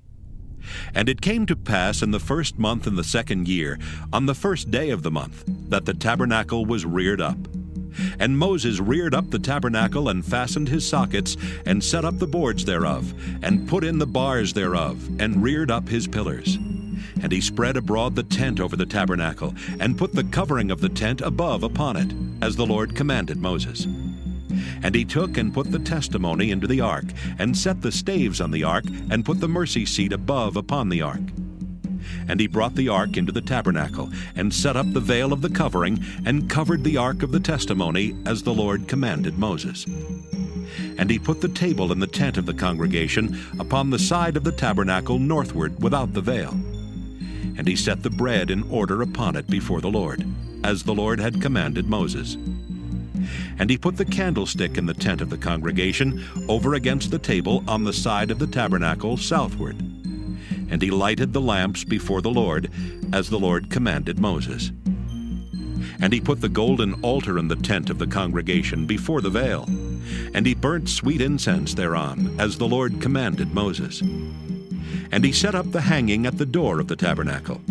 And he put the altar of burnt offering by the door of the tabernacle of the tent of the congregation, and offered upon it the burnt offering and the meat offering, as the Lord commanded Moses. And he set the laver between the tent of the congregation and the altar, and put water there to wash withal. And Moses and Aaron and his sons washed their hands and their feet thereat. When they went into the tent of the congregation, and when they came near unto the altar, they washed, as the Lord commanded Moses. And he reared up the court round about the tabernacle and the altar, and set up the hanging of the court gate. So Moses finished the work. Then a cloud covered the tent of the congregation, and the glory of the Lord filled the tabernacle. And Moses was not able to enter into the tent of the congregation, because the cloud abode thereon, and the glory of the Lord filled the tabernacle. And when the cloud was taken up from over the tabernacle, the children of Israel went onward in all their journeys. But if the cloud were not taken up, then they journeyed not till the day that it was taken up. For the cloud of the Lord was upon the tabernacle by day, and fire was on it by night, in the sight of all the house of Israel throughout all their journeys.